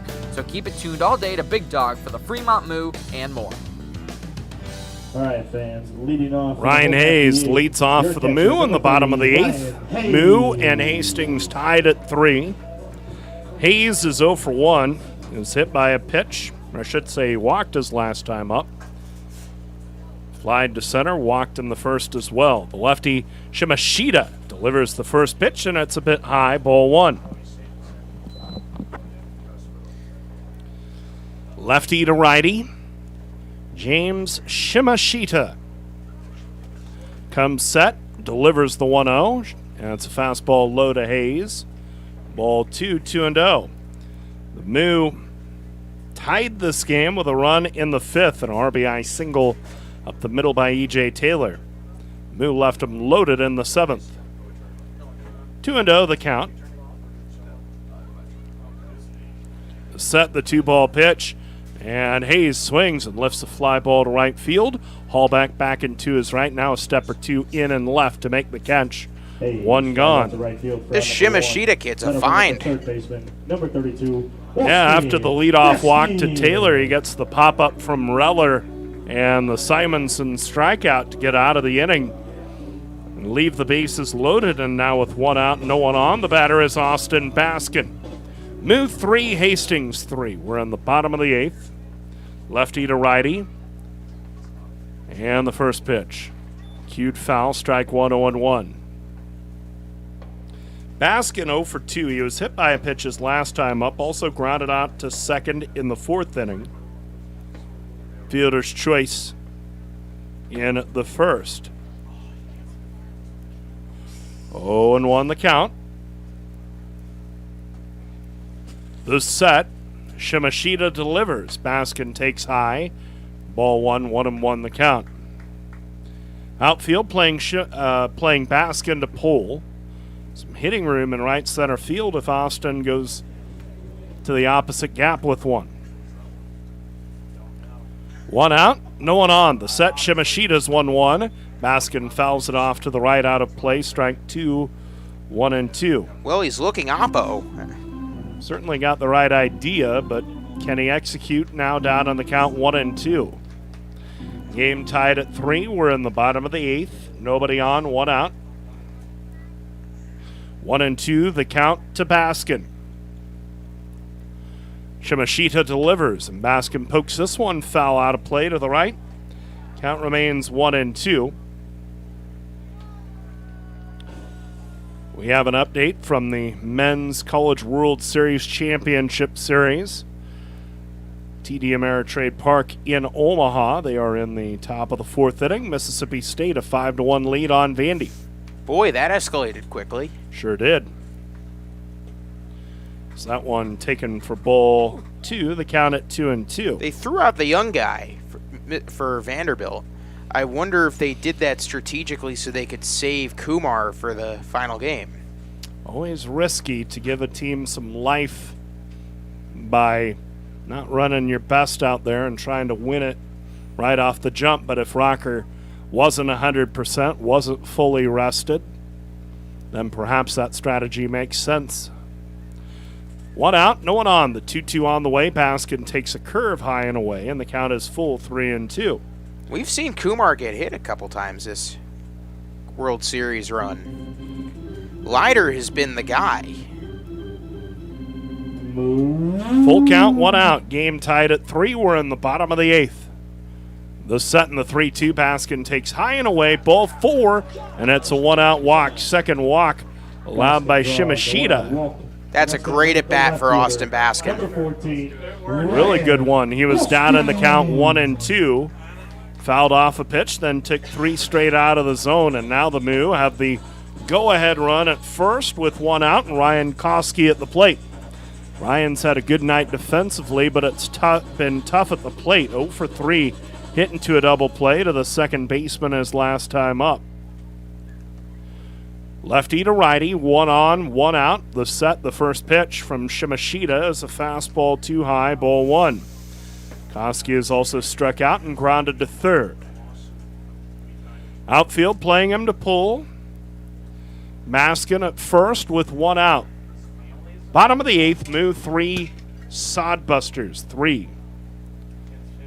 Final series of the first half of the 2021 season. The pitch grounded by Koski to second. Charging Dawson. He spins and throws to second for 1. Solis to first. In time for the double play. 4-6-3.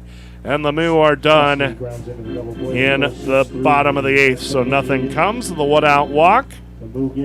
And we go to the 9th with a score. Moo 3, Hastings 3.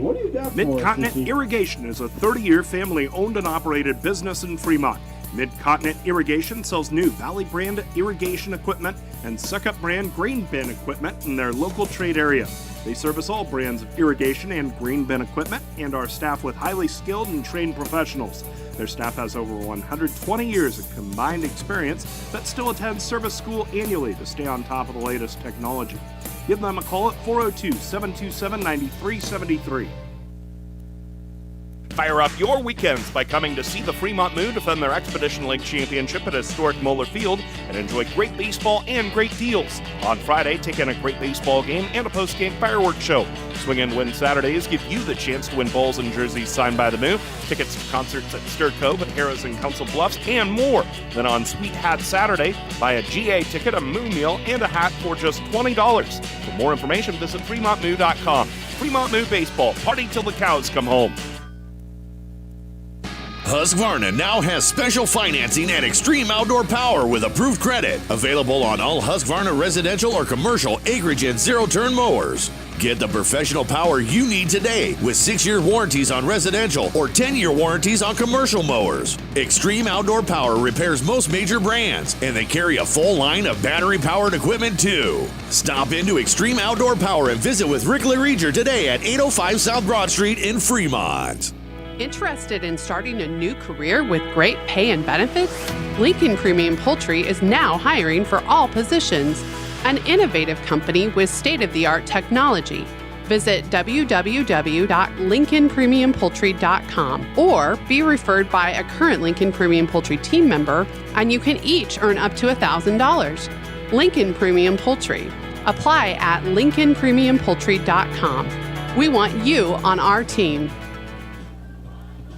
Top of the ninth inning at Moeller Field, Moo 3, Hastings 3. It'll be Stevens, Feeney, and Jackson 8, 9, and 1 in the order against Grant Hubka, who is out there for his second inning of work. Stevens tonight 0 for 1, hit by a pitch his last time up, and the first one to him. Hubka dots the outside corner with a fastball, strike one. Do you believe in jinxes? Somewhat. Do you believe in jinxes regarding things that happen in baseball games? Occasionally. 0-1 the count. The pitch, curveball, misses outside 1-1. Why do you ask? Well, I can confirm that Herman Marquez is doing that certain thing where there's a 0 in the hit column as we head to the top of the ninth in Denver. That's not a jinx I believe in. Herman Marquez, a no-hitter through 8. 1-1 the count. Stevens swings at this one, lofts it to the shortstop. Leaper in and to left to make the catch. One gone in the ninth. Shortstop for out number 1. All right, Moo fans, let's the make one some noise as we got him last jinx time. Your beer bag I this believe season, in catcher, number 32. That's kind of like that in baseball is game time. Yep. Somebody says in the 5th inning, boy, this game's moving along quickly. I've worked enough Indy Bowl games, enough Summer League games to know the moment you say that, you have invited the game to slow to a crawl and take about 4 hours. Well, we all know that's always a possibility in these. First pitch, swing and a miss, strike one. Feeney. Really, except for the major leagues, they're making a conceited effort to shorten the games. These games can go long. We have seen it firsthand. 0-1 the count. The pitch from Hubka, and that's a slider low and away. 1-1. Feeney tonight 0 for 3, struck out his last time up. Also lined to short and flied to right. We are in the top of the ninth here. The Moo and Hastings tied at 3. Hubka winds and deals the 1-1. Feeney takes a slider over the outer half, but low. Count is 2-1. Yeah, you're very superstitious about that. I remember I asked you a couple weeks ago, like, what are the extra running rules? And you were like, no, don't say that. Exactly. 2-1 pitch fouled out of play to the right. 2-2. There's 2. That's the one superstition I have. I don't necessarily believe in, like, the curse of the Billy Goat, the Red Sox curse of the Bambino, and I definitely, vehemently do not believe in the no-hitter announcer curse. 2-2 the count, 1 out, no one on. Feeney steps out. Hubka is not ready to deal. I will say no hitter after 6. The ones I believe in, I'll get to this after this too. Here it is from Hubka. Feeney takes inner half but low, ball 3, 3-2. And it really revolves around one man, one of the most maligned figures in the baseball world. His name, Bob Nightingale. I believe in the Nightingale curse. 3-2 the count with 1 out. The pitch, fastball up and in, ball 4, and it's a 1-out walk to put the go-ahead run at first. The 1-out walk. Nightingale's the kind of guy that would say, like, so-and-so hasn't allowed a home run in 3 weeks, and the guy gives up a grand slam in the next pitch. I'm not a big Bob Nightingale fan, but I was unaware. 10, pinch runner at first. That would be, we are There's looking. There's not a 10 listed on our lineup. Wait, Goop. Oop. We are still searching for number 10. Remember, they had a lineup. They had somebody with a weird number on the lineup card a minute ago. So we, absent the number 10 on their roster. I believe 10 was Cahoy, but I'm seeing that he's not on the roster anymore. I thought it was 15, but neither here nor there. We'll wait what the Oracle point streak says, and anytime you got to rely on point streak for anything, you are taking your life into your own hands. What we can tell you is this game's tied at 3. We are in the top of the 9th. And with 1 out, the runner at first is a pinch runner. The batter is Omar Jackson. He's 1 for 2, a couple of walks, a fly to right, and a double. Set by Hubka. And the first pitch, Jackson shows bunt, pulls back, takes a ball, 1-0. Ian Riley has come on to run. Ian Riley is running at first for Feeney. Well, we were used to seeing him wear 17. That's correct. Ian Riley, who we've seen him play middle infield.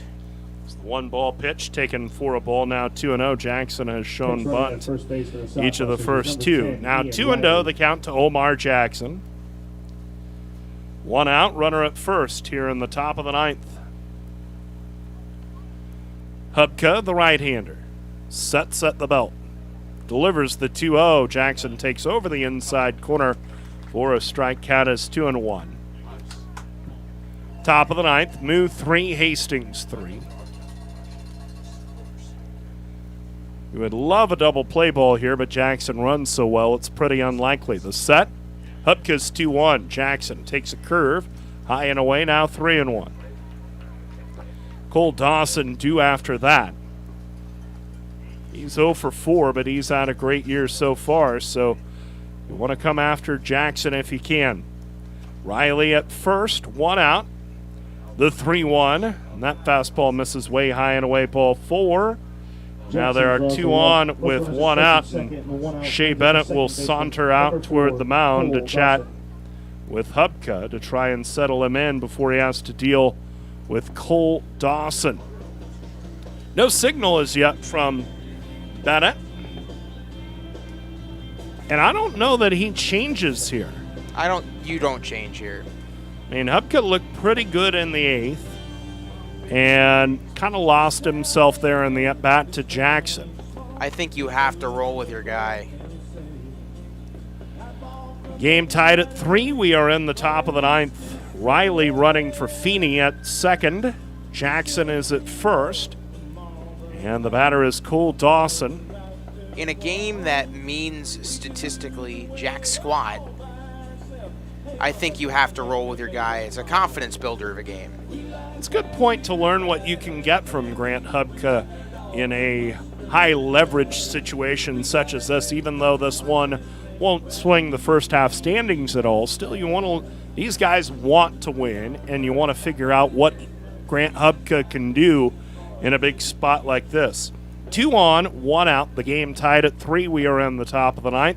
The batter is Dawson, 0 for 4, reached on an error and scored in the first. A couple of strikeouts and a foul out to the catcher.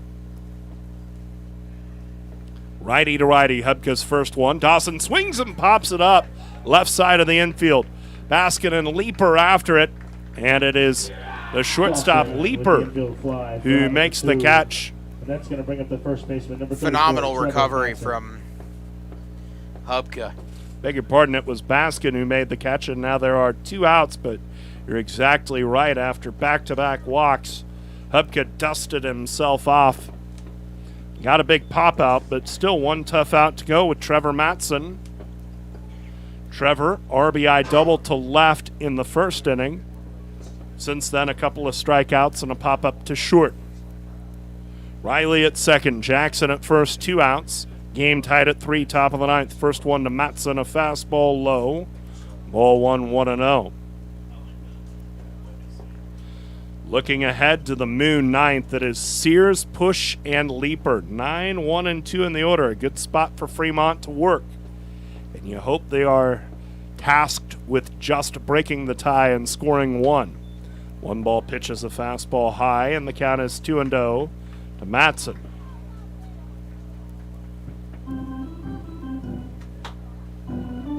Outfield playing Mattson drastically to pull the left fielder. Push is a solid 25 feet to the left of straightaway center. The 2-0. Mattson takes a fastball outside corner, called a strike, 2-1. Meanwhile, Simonson in right is just to the foul line side of the right center field scoreboard. So he's right in the alley in right center. 2 on, 2 out. And the 2-1. That slider is low and away from Hubka, now 3-1. Hastings scored a pair on the top of the first. The Moo answered with 2 on the bottom of the first. Hastings a run in the fourth. The Moo 1 in the bottom of the fifth. We've been stuck there ever since. Game tied at 3, top of the ninth. 2 on, 2 out, the set. Hubka's 3-1. Mattson swings and misses for strike 2, and now the count is full 3-2. Today is one that we have not seen a lot of, which is a low-scoring, close game between the Moo and an opposing team. Let's go, Moo. Not common. Especially for the Moo, who have been lighting it up offensively. The 3-2. Mattson swings and fouls straight back out of play, and the count remains 3-2. You just want to get out of this inning and get to the ninth, where you have the table setter, the spark plug, and the Swiss Army knife due up. And then E.J. Taylor and Brock Reller looming after that. Full count, 2 outs. Jackson at first, Riley from second. They'll both be off with the pitch. Game tied at 3, top of the ninth. This set by Hubka. Again is 3-2, and Mattson fouls that one back to the screen. It remains 3-2 to Trevor Mattson. Let's go, Moo. Let's go, Moo. Let's go, Moo. Now the set by Hubka. The right-hander brings home the 3-2. Mattson swings and pops this one out of play behind home plate. It's stuck at 3-2. He's fouled 3-2 pitches out of play. Mattson's grinding. See if Hubka can figure out his put-away pitch. Mattson out of Arcadia College in Riverside, California. Hubka with a count at 3-2. The righty set, and again he deals. Mattson swings and pops this one up. Foul behind home plate. This time Hayes will give it a look to the backstop, and he watches as it lands out of play in the grandstand and hops around the grandstand with a count remaining 3-2. That might have been the closest a batted ball has come to us at Moeller all year. It came on the bounce. Game tied at 3, top of the ninth. Hastings and Fremont. Come on, Moo fans. This is the 10th pitch of the at-bat. He has fouled off 4 3-2 pitches. Riley at second, Jackson at first, 2 outs. Tie ball game, top of the ninth, high drama at Moeller.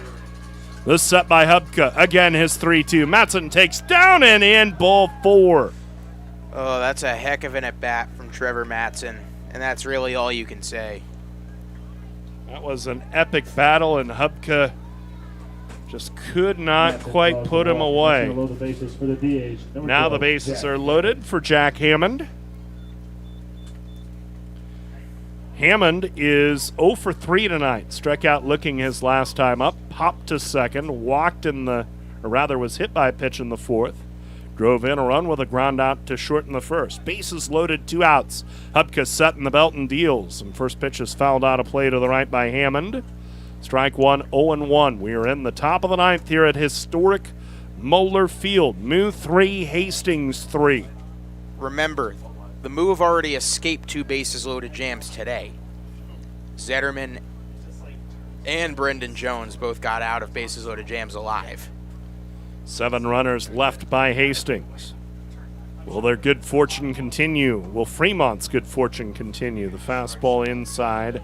Ball 1, 1-1 the count. Hubka to Hammond. 10. Pitch at bat to Matson.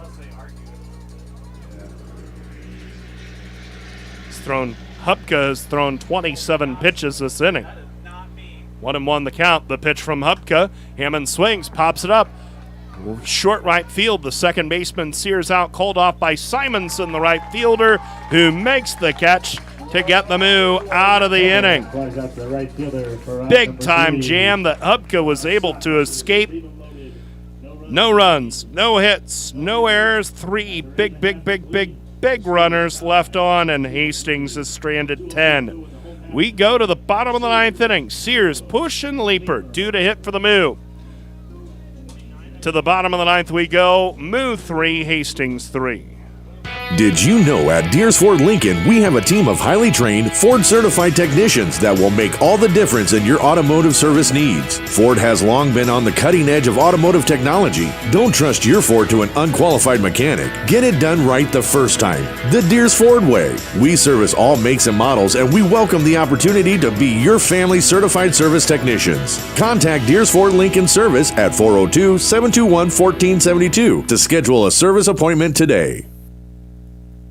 Inspro Insurance is your locally owned and independent insurance agency. Inspro is a Marsh & McLennan Agency LLC company representing many insurance carriers, including EMC Insurance. EMC ranks among the top 60 in the U.S. to give you the best coverage and value. Serving Fremont for over 60 years, Inspro remains committed to providing professional and personal service. Proceeding with confidence. Inspro, a Marsh & McLennan Agency LLC company in Fremont, West Point, Wahoo, Omaha, Lincoln, and West Des Moines. At InSproINS.com on the web. That's what a solid piece of wood sounds like. Look just past that left field wall at Moeller Field. You'll see Christensen Lumber, a solid lumber company for nearly a century. And there goes another ball into the lumber yard. Professional builders know Christensen Lumber is their home run hitter for quality materials. More contractors and woodworkers will tell you Christensen Lumber is the best choice to find quality cuts of lumber. Since 1923, Christensen Lumber. It's where the pros go. 714 South Main, just past the left field wall at Moeller Field. Bottom of the 9th inning at Moeller Field. Moo 3, Hastings 3. Sodbusters have brought Jake Bingham into this game, 6 foot 200 pounds, right-hander out of southeastern Oklahoma State.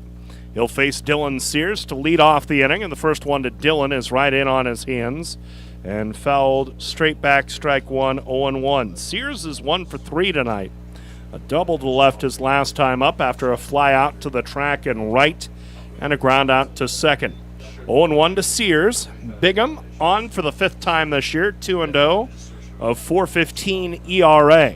Setting the 1-strike pitch, Sears takes belt high inside corner for strike 2. The count is 0-2. Bingham has thrown 8 2/3, walked 4, struck out 4. Also, the new catcher J.T. Cafferty entered to the game. 2 strikes to Sears, who leads off bottom of the 9th. The pitch. Dylan pokes that one foul to the right. It remains 0-2. Well, it's a rarity when Dylan Sears goes down quickly in the bat, so I expect a couple competitive foul balls before we finally know how this at-bat turns out. Moo 3, Hastings 3. We're in the bottom of the 9th. Sears leads off for Fremont. Push and leaper to follow. The set by the righty. Bingham's pitch, and that's in on the hands of Sears, fouled straight back. Still 0-2 to Dylan.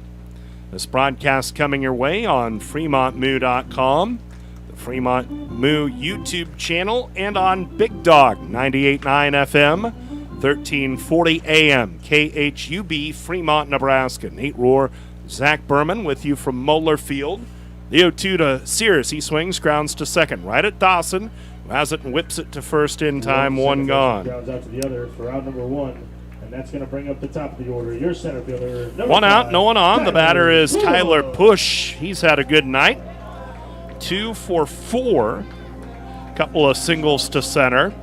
A total of 3 stolen bases and 2 runs scored. Right-hand batter against the righty Jake Bingham out of Dennis Rodman's alma mater, Southeastern Oklahoma State. Game tied at 3. We're in the bottom of the 9th. One out, no one on. You know that off the top of your head? Yeah. The set. First one from Bingham. Fastball fouled straight back, strike 1. When I was a kid, and I can still do it, obviously I'm not going to do it now in a tied game bottom of the 9th, but I could do the whole Chicago Bulls introduction with heights, alma maters, positions, and of course player names. You got to do it on the bus this weekend. Please. Please. We'll see.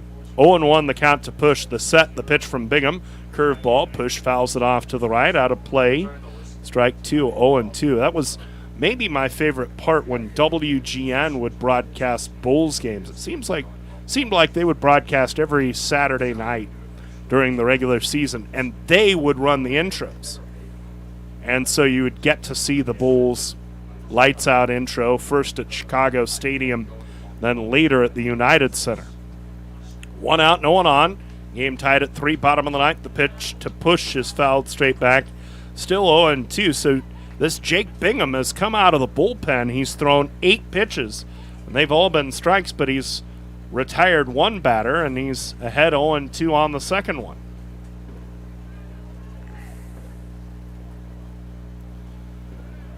Right-hander Bingham out of McLeod, Oklahoma. Set, deals, and that's his first ball. It misses high to Push. It's now 1-2. Bingham got the win against the Moo on June the 10th. Let's go Moo. Let's go Moo. The second game of 2 the Moo lost out at Duncan Field. He threw 3 1/3 scoreless. Walked 3, struck out 1, gave up no hits. That was his first outing of the year. The 1-2. Push fouls that one off to the right. Still 1-2. His last time out was the 27th, so Sunday, when he threw a no-hit scoreless inning and struck out 1 at Sioux Falls. Bases empty, 1 out, bottom of the 9th. Moo 3, Hastings 3. Fremont out hitting the Sodbusters 8-4. 1-2 the count to Push. The set at the letters by Bingham. His pitch, it misses low. 2-2 to Push, and we've said it, and it bears repeating that Tyler Push is not the guy you want to put on, because if you walk him, it's liable to turn into a double on you because he'll steal second. 1 out, no one on. 2-2 to Push. The set. Bingham brings it home. Push swings and misses at 1 up in the zone for strike 3. Push is retired on strikes for our number 2. 2 gone in the bottom of the 9th. It was not easy to blow one by Push. No, but it was a good pitch by Bingham, and now there are 2 out. And the batter is Peyton Leeper. He's 0 for 3 tonight. He drew a walk his last time up, struck out in the 5th, grounded to first, and fly to left. Switch hitter up there, left-handed against the righty, Bingham. First pitch, fouled straight back by Leeper, strike 1. Boy, Bingham is coming right after these Moo hitters, and they've not had much of an answer for it. 0-1 the count. Moo 3, Sodbusters 3. We're in the bottom of the 9th. Bases empty, 2 outs. 0-1 the count. Bingham rings it home. That's high to Leeper. Ball 1, 1-1. Now, should this game go to extras, I wonder who you put in for the 10th. For the Moo, that's a good question. We shall see. 1-1 to Leeper. The pitch. Leeper swings and lines that one into left center field. Over is the left fielder, Johnstone, and he makes the catch to end the inning. And so, for the second time in 3 games, the Moo are going to extra innings. That's after they didn't go to extras in the first 27 games of the year, and they do it 2 out of 3 at the end of the first half of the regular season. We go to the 10th. The tiebreaker runner is scheduled to be Hammond, though they'll likely pinch run for him. Solis, Hallback, and Johnstone, 5, 6, and 7 in the order, due for Hastings. We're tied at 3 going to the 10th. Fremont Moo fans love their meat, and Hy-Vee has all your favorites at the best prices this summer. Hy-Vee Choice Reserve Steaks, always low prices on your favorite flavors of brats. There's boneless, skinless chicken breasts, chicken grillers, America's pork chops for the grill, and the best cuts of salmon and seafood for that summer party on the patio. Shop online right now. Go to HyVeeIslesOnline.com and place that order. Your Fremont Hy-Vee, proud to be a part of the Fremont Moo. Wow, great space, nice and clean, decent square footage, a lot of potential. When do we move in? You know this is for storage, right? It's not a man cave. Oh. With storage units this nice, no wonder it feels like home. Morningside Storage is a full-service facility including indoor and outdoor, 5x10, 10x10, 10x20s, and plenty of outdoor storage for campers, boats, and RVs. They're safe and secure with reasonable rates. Morningside Storage, just west of Luther and Morningside. Call 402-317-9261 now. Gentlemen, here at Weesey Plumbing and Excavating, our customer's duty is our duty. Yes, Drill Sergeant. Now, you're Fremont's finest, and I want you people-pleasing plunger anglers to remember here at Weesey, we don't stop fighting clogged drains, low water pressure, frozen pipes, until our residential and commercial customers are smiling. Am I making myself clear, you toilet, snake, and sink suckers? Yes, Drill Sergeant. Now, our customers will find us in Fremont, on Facebook, and online at WeeseyPlum.com. Weesey Plumbing and Excavating.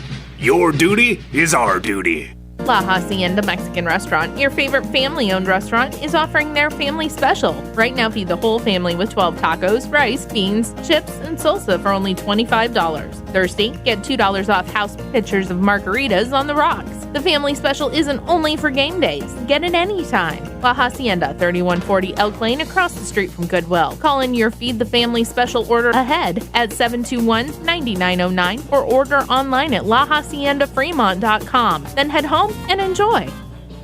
Bonus baseball it is. Top of the 10th. 3-3, the Moo and Sodbusters. Of course, the Expedition League does play by Major League Baseball rules. So, Manfred Ball does mean a runner at second. Jack Hammond is the runner on. So, Solis, Hallback, and Johnstone. 5, 6, and 7 due up. Solis, he is 0 for 4. In against Stephen Boyd, the lefty.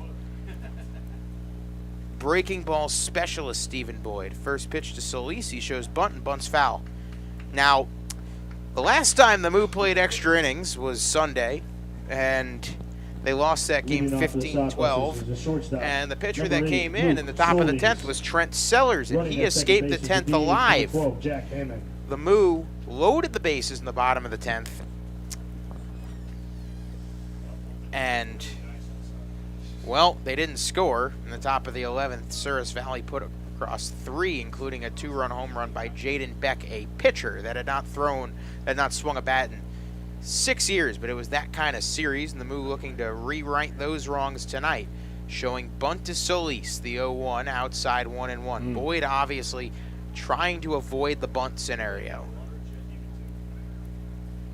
Now, in the bottom of the 10th on Sunday's game, Augie Rasmussen tried to lay down a bunt to get the runner on second across. It didn't work. I believe Rasmussen struck out. No, he, oh, hang on.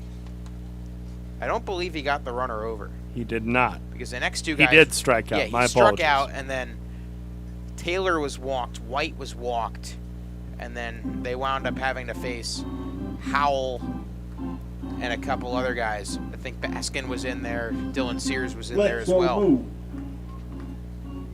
Nevertheless, the past is in the past. I'm signaling something is quick Hayes mountain conference. And Boyd talk things over.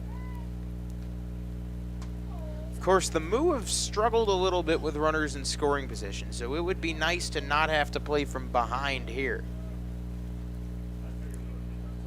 Boyd has been better as of late. His ERA has dropped from 6 to 4.15, and he bunts, and it's in the air, and Taylor dives and makes a ridiculous catch! So the runner stays at second, and E.J. Taylor read it from a mile away and charged in, went to the ground, and makes a diving play. Wow! Terrific diving catch by E.J. Taylor as he raced in, dove, and caught it. You know, Boyd being a breaking ball guy as he is, you would seem to think it would be easier for him to, or easier for a batter to bunt against him, but instead he gets the pop-up and the out. So the Moo playing strategy, and they're going to walk Hallbach, who has tortured them tonight and almost hit a go-ahead 2-run homer. But that was run down at the wall by Ryan Koski. So he has been intentionally walked, and they're going to face Johnstone with 1 out, and Boyd is going to look to turn a double play. First pitch to Johnstone, lefty to lefty. It's inside, ball 1. We have said so many times this year how athletic E.J. Taylor is, but we haven't seen him do anything like that yet. Yeah, that was the catch of the year by E.J. The 1-0. Boyd deals. That's over the heart of the plate. Strike 1. Count 1-1. So, just to recap, it was a pop fly, a shallow pop fly. That was not going that high in the air, and obviously E.J. was playing in for the bunt, but he figured it out in the air and went in and made the catch right in front of the pitcher's mound. The 1-1 is outside, 2-1. The Moo have, despite the fielding errors as of late, we have seen some Moo players make some ridiculous plays in the last couple days. The 2-1 from Boyd to Johnstone. Johnstone 0 for 2 today. He has walked once, gotten hit by a pitch once. That's a strike on the outside part of the plate. 2-2. The Moo defense has been spotty of late, but it's been fairly solid tonight. The only error came in the first inning, and it was kind of a borderline hit or error call. So really the Moo defense has been pretty solid tonight against Hastings. The 2-2 pitch from Boyd. Runners off first and second, Hammond and Hallbach. The 2-2. That is ripped, base hit to right. Simonson is going to charge. Hammond is going to come home. The throw to the plate is going to be in time! What a throw by Jack Simonson in right, and he guns down Hammond at the plate. Hayes applying the tag, and we stay tied at 3.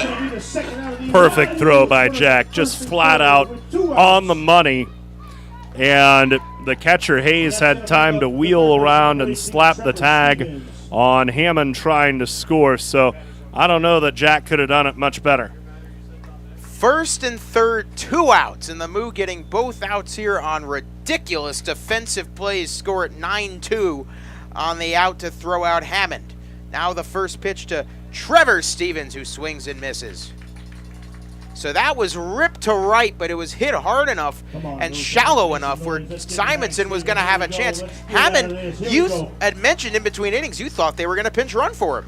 I thought it was a possibility. I'm kind of surprised they didn't, to be frank.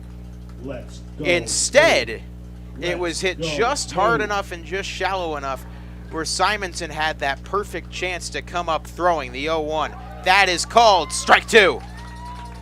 And Stephen Boyd, 1 strike away from sending this to the bottom of the 10th and giving the Moo a chance to walk it off. Runners in the corners, no strikes, 2 outs, lefty to lefty. Boyd deals to Stevens, the 0-2. That is up high, 1-2. Stevens 0 for 2 on the day. He's got 2 walks. Stephen Boyd had struggled early on this year, but he has really been a different version of himself as of late. He has been fantastic. The 1-2 pitch from Boyd. Chop to second. Sears, fields, fires, in time, inning over. So how about that job from Stephen Boyd and the Moo defense? A diving play by Taylor for out 1, an outfield assist from Simonson for out 2, and a weak ground ball for out 3, and that ends the frame. The Moo are coming to the plate in the bottom of the 10th, tied at 3 with a chance to walk it off. That to-do list you have needs one more thing. Chill. It's an easy thing to do. Just crack open an ice-cold Coors Light and chill. Take the afternoon off and binge watch anything. Go to happy hour and stay for a couple hours. Who's counting anyways? Or hang out with just your dog, because you've had enough human interaction this week. Whatever you do it with a Coors Light. Mountain cold refreshment made to chill. 2020 Coors Brewing Company, Golden, Colorado. Celebrate responsibly. At Methodist, our doctors, nurses, and team members work together to ensure you receive the level of expertise and compassion that you deserve. Whether it's in Omaha, Council Bluffs, Fremont, or any of the surrounding areas, we all share a common goal. Delivering outstanding care and exceptional outcomes for every patient. Methodist, the meaning of care. Just like the Fremont Moo rolling through the Expedition League, Bassett Truck and Trailer keeps your trucks and trailers rolling. From full truck and trailer repair to overhauls and towing, Bassett Truck and Trailer Repair is your truck and trailer repair experts. They also offer 3-axle truck alignments, roadside assistance, free estimates, and Department of Transportation inspections. Bassett has been in business since 2014. They have ASE certified technicians and quick turnaround on services. Call 402-909-3902 for all your truck and trailer repair needs. You know the drill. Bottom 10, runner on second, game tied at 3. The first pitch from Pregame to E.J. Taylor is called a strike. E.J. has not recorded a hit today, except for that RBI single which tied the game. He is due. The 0-1 to Taylor. The runner off second is Peyton Leeper. He can run. The 0-1 pitch is fouled out. Count goes 0-2. Now, I was talking with Nate in between the break about bunting. I think EJ is just a good enough hitter where you let him swing. No question. Taylor, being an over 400 hitter, you let him swing, trusting that he can make contact that'll at least move the runner. The 0-2 pitch. Pregame deals. Taylor takes high, 1-2. Now EJ Taylor potentially saved the game. And 2 out of the 3 guys up in the bottom of this 10th made ridiculous plays in the top of the inning. Taylor, the diving catch on the bunt attempt. The 1-2 pitch. It's taken low. Leeper thought about running. He holds up 2-2. Nice job by EJ battling back in the count. Now, Leeper is fast enough where I think a base hit into the outfield scores him. Look at how they're defending EJ. With the runner, with Dawson holding the runner at second. Big hole to the right. He goes the other way with one. The Moo win it. Big pitch coming. Pregame to Taylor. 2-2. Righty on righty, the pitch. Taylor rips it on the ground to short. That will at very least get the runner across, and the throw is in time. So, unintentional sacrifice for Taylor, a productive out. And now anything into the outfield wins the game. And who else do you want up here but Brock Reller? But they have intentionally walked him. Smart move by Hastings. So Simonson and Hayes are going to get a chance. Simonson saved the game. Can he win it? Time is cold. The Moo will bring on a pinch runner for Reller. Pinch runner. Chase Reynolds. It's Chase Reynolds, who pitched last night. He had taken a bit of an absence from the team, so Reller's night likely over. So that's to avert a double play. Now, Jack Simonson has been looking for his moment all season. He's got a double, otherwise he's 0 for 1 for 4, but in the top of the 10th, he gunned down Jack Hammond at the plate, saved the game, and here he comes with a chance to win it. And the way this last stretch is gone for the Moo, I wouldn't be surprised if he walks this off, he's getting an ice bath. Runners in the corners, 1 out, righty on righty, the first pitch from Pregame. High, ball 1. Wouldn't be surprised to see Reynolds off of first at some point in this at-bat because Hastings is quite unlikely to throw on him, and it takes away the possibility of the ground ball double play up the middle. The 0-1 count. The pitch to Simonson, low, 2-0. Now, if you send Reynolds, this is such an evil thought. the way Cafferty has played against the Moo this year, do you send Leeper on the throw? You have him aware. You certainly think about it. It's a sinister thought, a risky one. We did see a straight steal at home in the Souris Valley series. The 2-0 pitch to Simonson. He swings it, hits it to deep left. That's ending the game. It's just a matter of where it lands. It is gone. It's a walk-off 3-run homer. And Jack Simonson saves it in the top of the frame and wins it in the bottom. And it's a 5-2 move, 6-3 Moo victory. A walk-off 3-run bomb. And Jack Simonson tosses his helmet and is mobbed at the plate, the first walk-off win of the season. And how poetic is it that it's Jack Simonson sealing the deal. Holy mackerel, he obliterated that ball and ended up in the Christensen Lumberyard across the street. He just crushed that ball over the fence in left field. And for Jack Simonson, who had gotten off to a bit of a slow start this year, as you mentioned, the top half of the inning, he throws out the runner at the plate, and at the bottom half, he clobbers a 3-run home run. And there comes the ice bath. And a second one, his little brother Ben gets him too. Oh boy, a lot of happy people in orange and purple, and they should be hard-fought victory for the Moo, and they've been hard to come by lately, and they find a way to get it tonight. Well, how about that? The Moo improved to 19-10. Hastings drops to 8-21. For Fremont, 6 runs on 9 hits. 1 error for Hastings, 3 runs, 5 hits, 1 error. Your winning pitcher, Stephen Boyd. Your losing pitcher, Jake Bigham. Your final score, Fremont 6, Hastings 3, on a walk-off 3-run home run by Jack Simonson. For Nate Rohr, I'm Zach. Hang on, Berman. Zach. Oh, We got a post-game show to do, post-game. and we'll take this break after this. Fremont Moo Baseball. See the defending Expedition League champion Moo at historic Moeller Field all summer long. Tickets are on sale now for all remaining home games. Watch the Moo push for another Expedition League title and enjoy all the fun of a night at the ballpark with all sorts of promotions and giveaways to make your night special. Buy your tickets in advance and save at tickets.fremontmoo.com.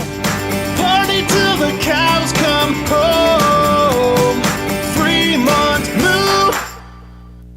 Husqvarna now has special financing and extreme outdoor power with approved credit. Available on all Husqvarna residential or commercial acreage and zero-turn mowers. Get the professional power you need today with 6-year warranties on residential or 10-year warranties on commercial mowers. Extreme Outdoor Power repairs most major brands, and they carry a full line of battery-powered equipment too. Stop into Extreme Outdoor Power and visit with Rick LaReger today at 805 South Broad Street in Fremont.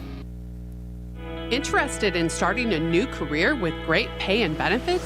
Lincoln Premium Poultry is now hiring for all positions. An innovative company with state-of-the-art technology. Visit www.lincolnpremiumpoultry.com or be referred by a current Lincoln Premium Poultry team member, and you can each earn up to $1,000. Lincoln Premium Poultry. Apply at lincolnpremiumpoultry.com. We want you on our team. Did you know at Deers Ford Lincoln, we have a team of highly trained, Ford-certified technicians that will make all the difference in your automotive service needs. Ford has long been on the cutting edge of automotive technology. Don't trust your Ford to an unqualified mechanic. Get it done right the first time. The Deers Ford way. We service all makes and models, and we welcome the opportunity to be your family certified service technicians. Contact Deers Ford Lincoln Service at 402-721-1472 to schedule a service appointment today.